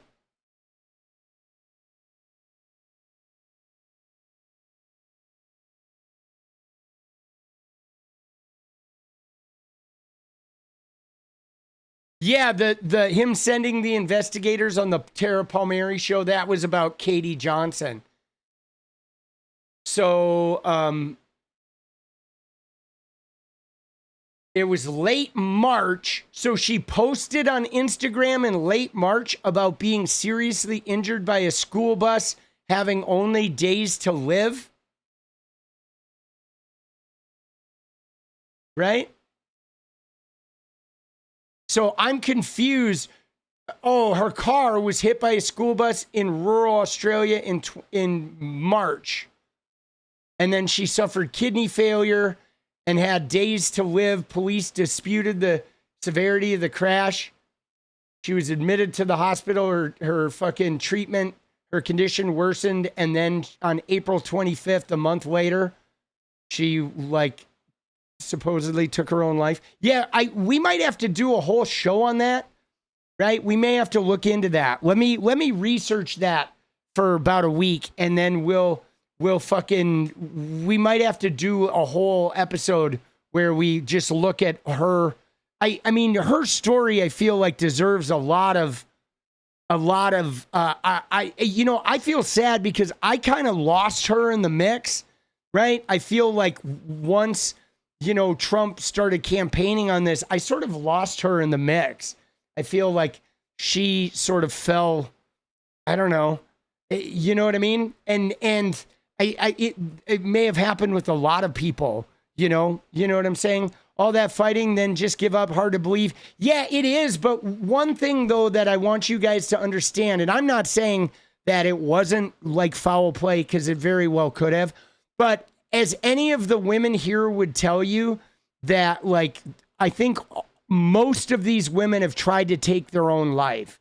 Like, the complicated relationship with that type of abuse, coupled with, 20 years of frustration and being dragged through the mud, and maybe a very real feeling like maybe she felt like because Trump won, now it really was going to get buried or something. I don't know. Or who knows if she was getting more threats. Like, it's really hard to tell, like, I don't know. I just know that a lot of women who have been sexually abused, like, they self-harm. It's not uncommon, no matter how much, you know what I'm saying? It's like, it's really hard. It's complicated. To add to that, Maxwell also threatened my sister Maria Farmer. When the FBI did nothing about her initial report, she reported individually at that time, and then in 2002 we spoke to a reporter at Vanity Fair telling our stories, fearful that perhaps other people were being harmed. That reporter she's talking about is Vicky Ward, I think. Okay, right, which is this woman. I'm going to show you right here. Vicky Ward, Annie Farmer right now is talking about this woman, Vicky Ward. Okay. Now there's a lot of misinformation around this, but Vicky Ward was a writer that in 2002, she was doing an article like a puff piece on Jeffrey Epstein. Ooh, this powerful billionaire, like jet-setting guy that hangs out hobnobs with everybody and like he's really well known, right? And then she talked to Maria and Annie Farmer and found out about the darker side, the FBI report. And then she says she tried to put that in the article and that the editor of Vanity Fair removed it after Jeffrey Epstein like talked to the editor of Vanity Fair. Now, reporters later have looked into this and looked at Vicky Ward's emails and seen that Vicky Ward didn't really lobby to put that shit in there. But nonetheless, in 2003, that Vanity Fair article came out about Jeffrey Epstein minus the stories from Maria Farmer and Annie Farmer, even though they had at that time already reported Trump and Epstein to the FBI.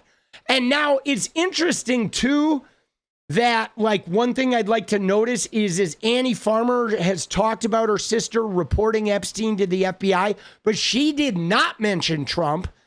And Maria Farmer did report Trump. There is an FBI record of that 1996 phone call and that meeting of Maria Farmer reporting Epstein and Trump to the FBI. The FBI has that.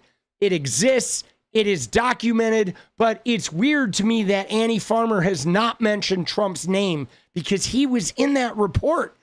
And so the fact that they're afraid to talk about Trump at this fucking press conference is like really fucking, I don't know, it's really telling, man. You know, we believed that was going to make a difference. We believed that would be put in print, and that story was crushed. And it was because of their power. And the message that we got from that was direct threats from Maxwell to my sister about her well-being and her safety and that of our family. So I think many people have similar stories of threats. That has been a very real part of this case. Go ahead, over here.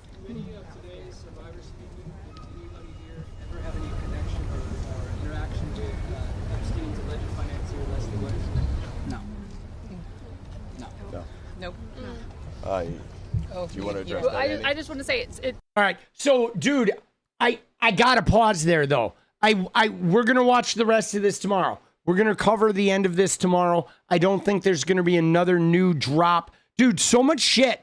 Like, I wish I had multiple editors because I feel like I have enough to make like a dozen videos a day. I just don't have the time.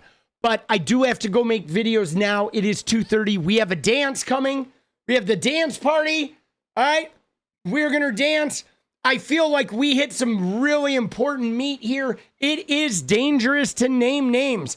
But the fact of the matter, guys, again, I can't stress this enough. The fact that all of these people are like afraid to talk about Trump or to mention Trump or to, you know what I'm saying? They're afraid.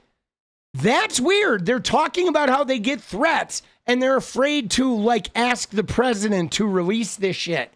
That is so telling, man. You know what I'm saying? Like, fuck that guy, dude. We got to bring that motherfucker down. We got to win. We got to take the House back. Now you see why they want to block the House too, guys. They're changing the maps because they don't want this shit to come out, man. I'm telling you, it's edit mode. Edit mode, baby. We're getting ready. All right, let's go. Let's fucking...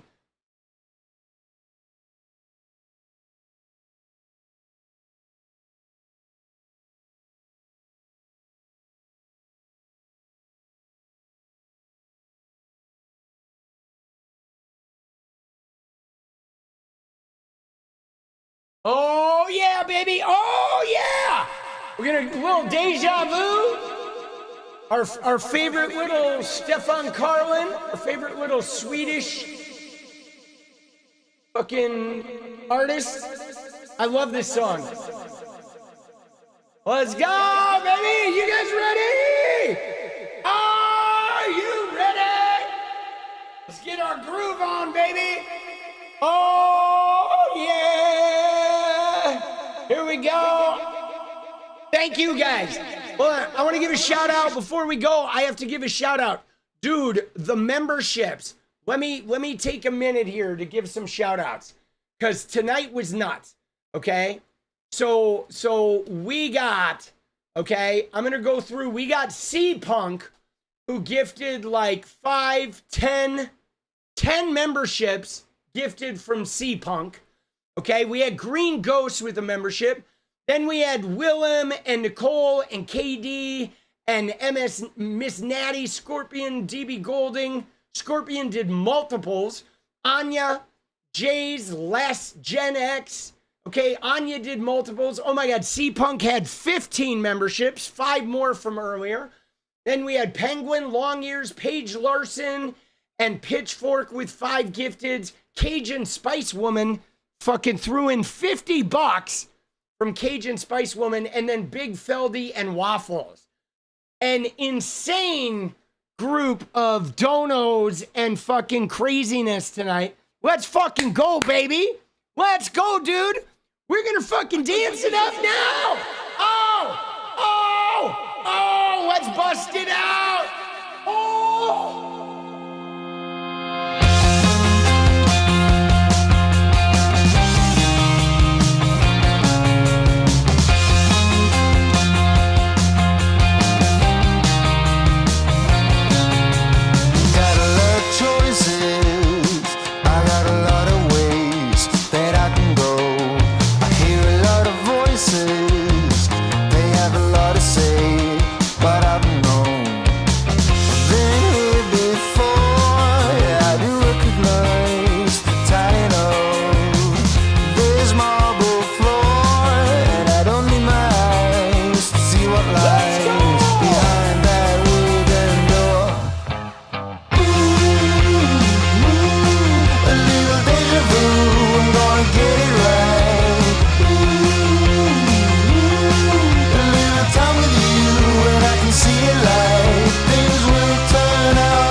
It's over. Do you need anything like I need you? Woo! All right, guys. I'm gonna go eat a little food, go make some videos, try to get some rest. I'll see you guys tomorrow. Thank you again for taking the journey. All right? Keep it real, baby. Be good to yourselves. I'll see you tomorrow. Good night.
world.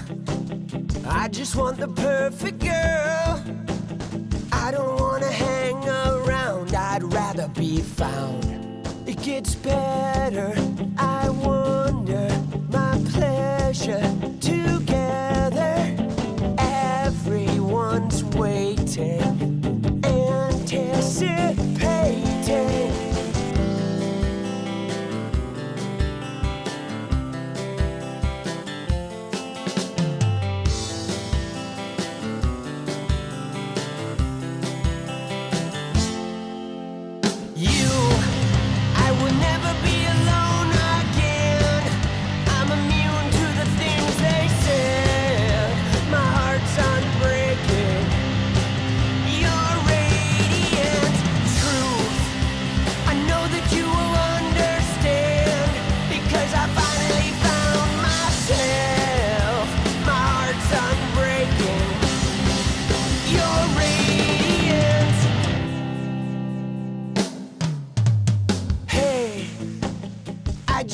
Change the world, but I'm not gonna wait my turn. I don't ever want to come down, I'd rather be found. It gets better, I wonder, my pleasure together. Everyone's waiting, anticipating.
It's about you. I would never be alone.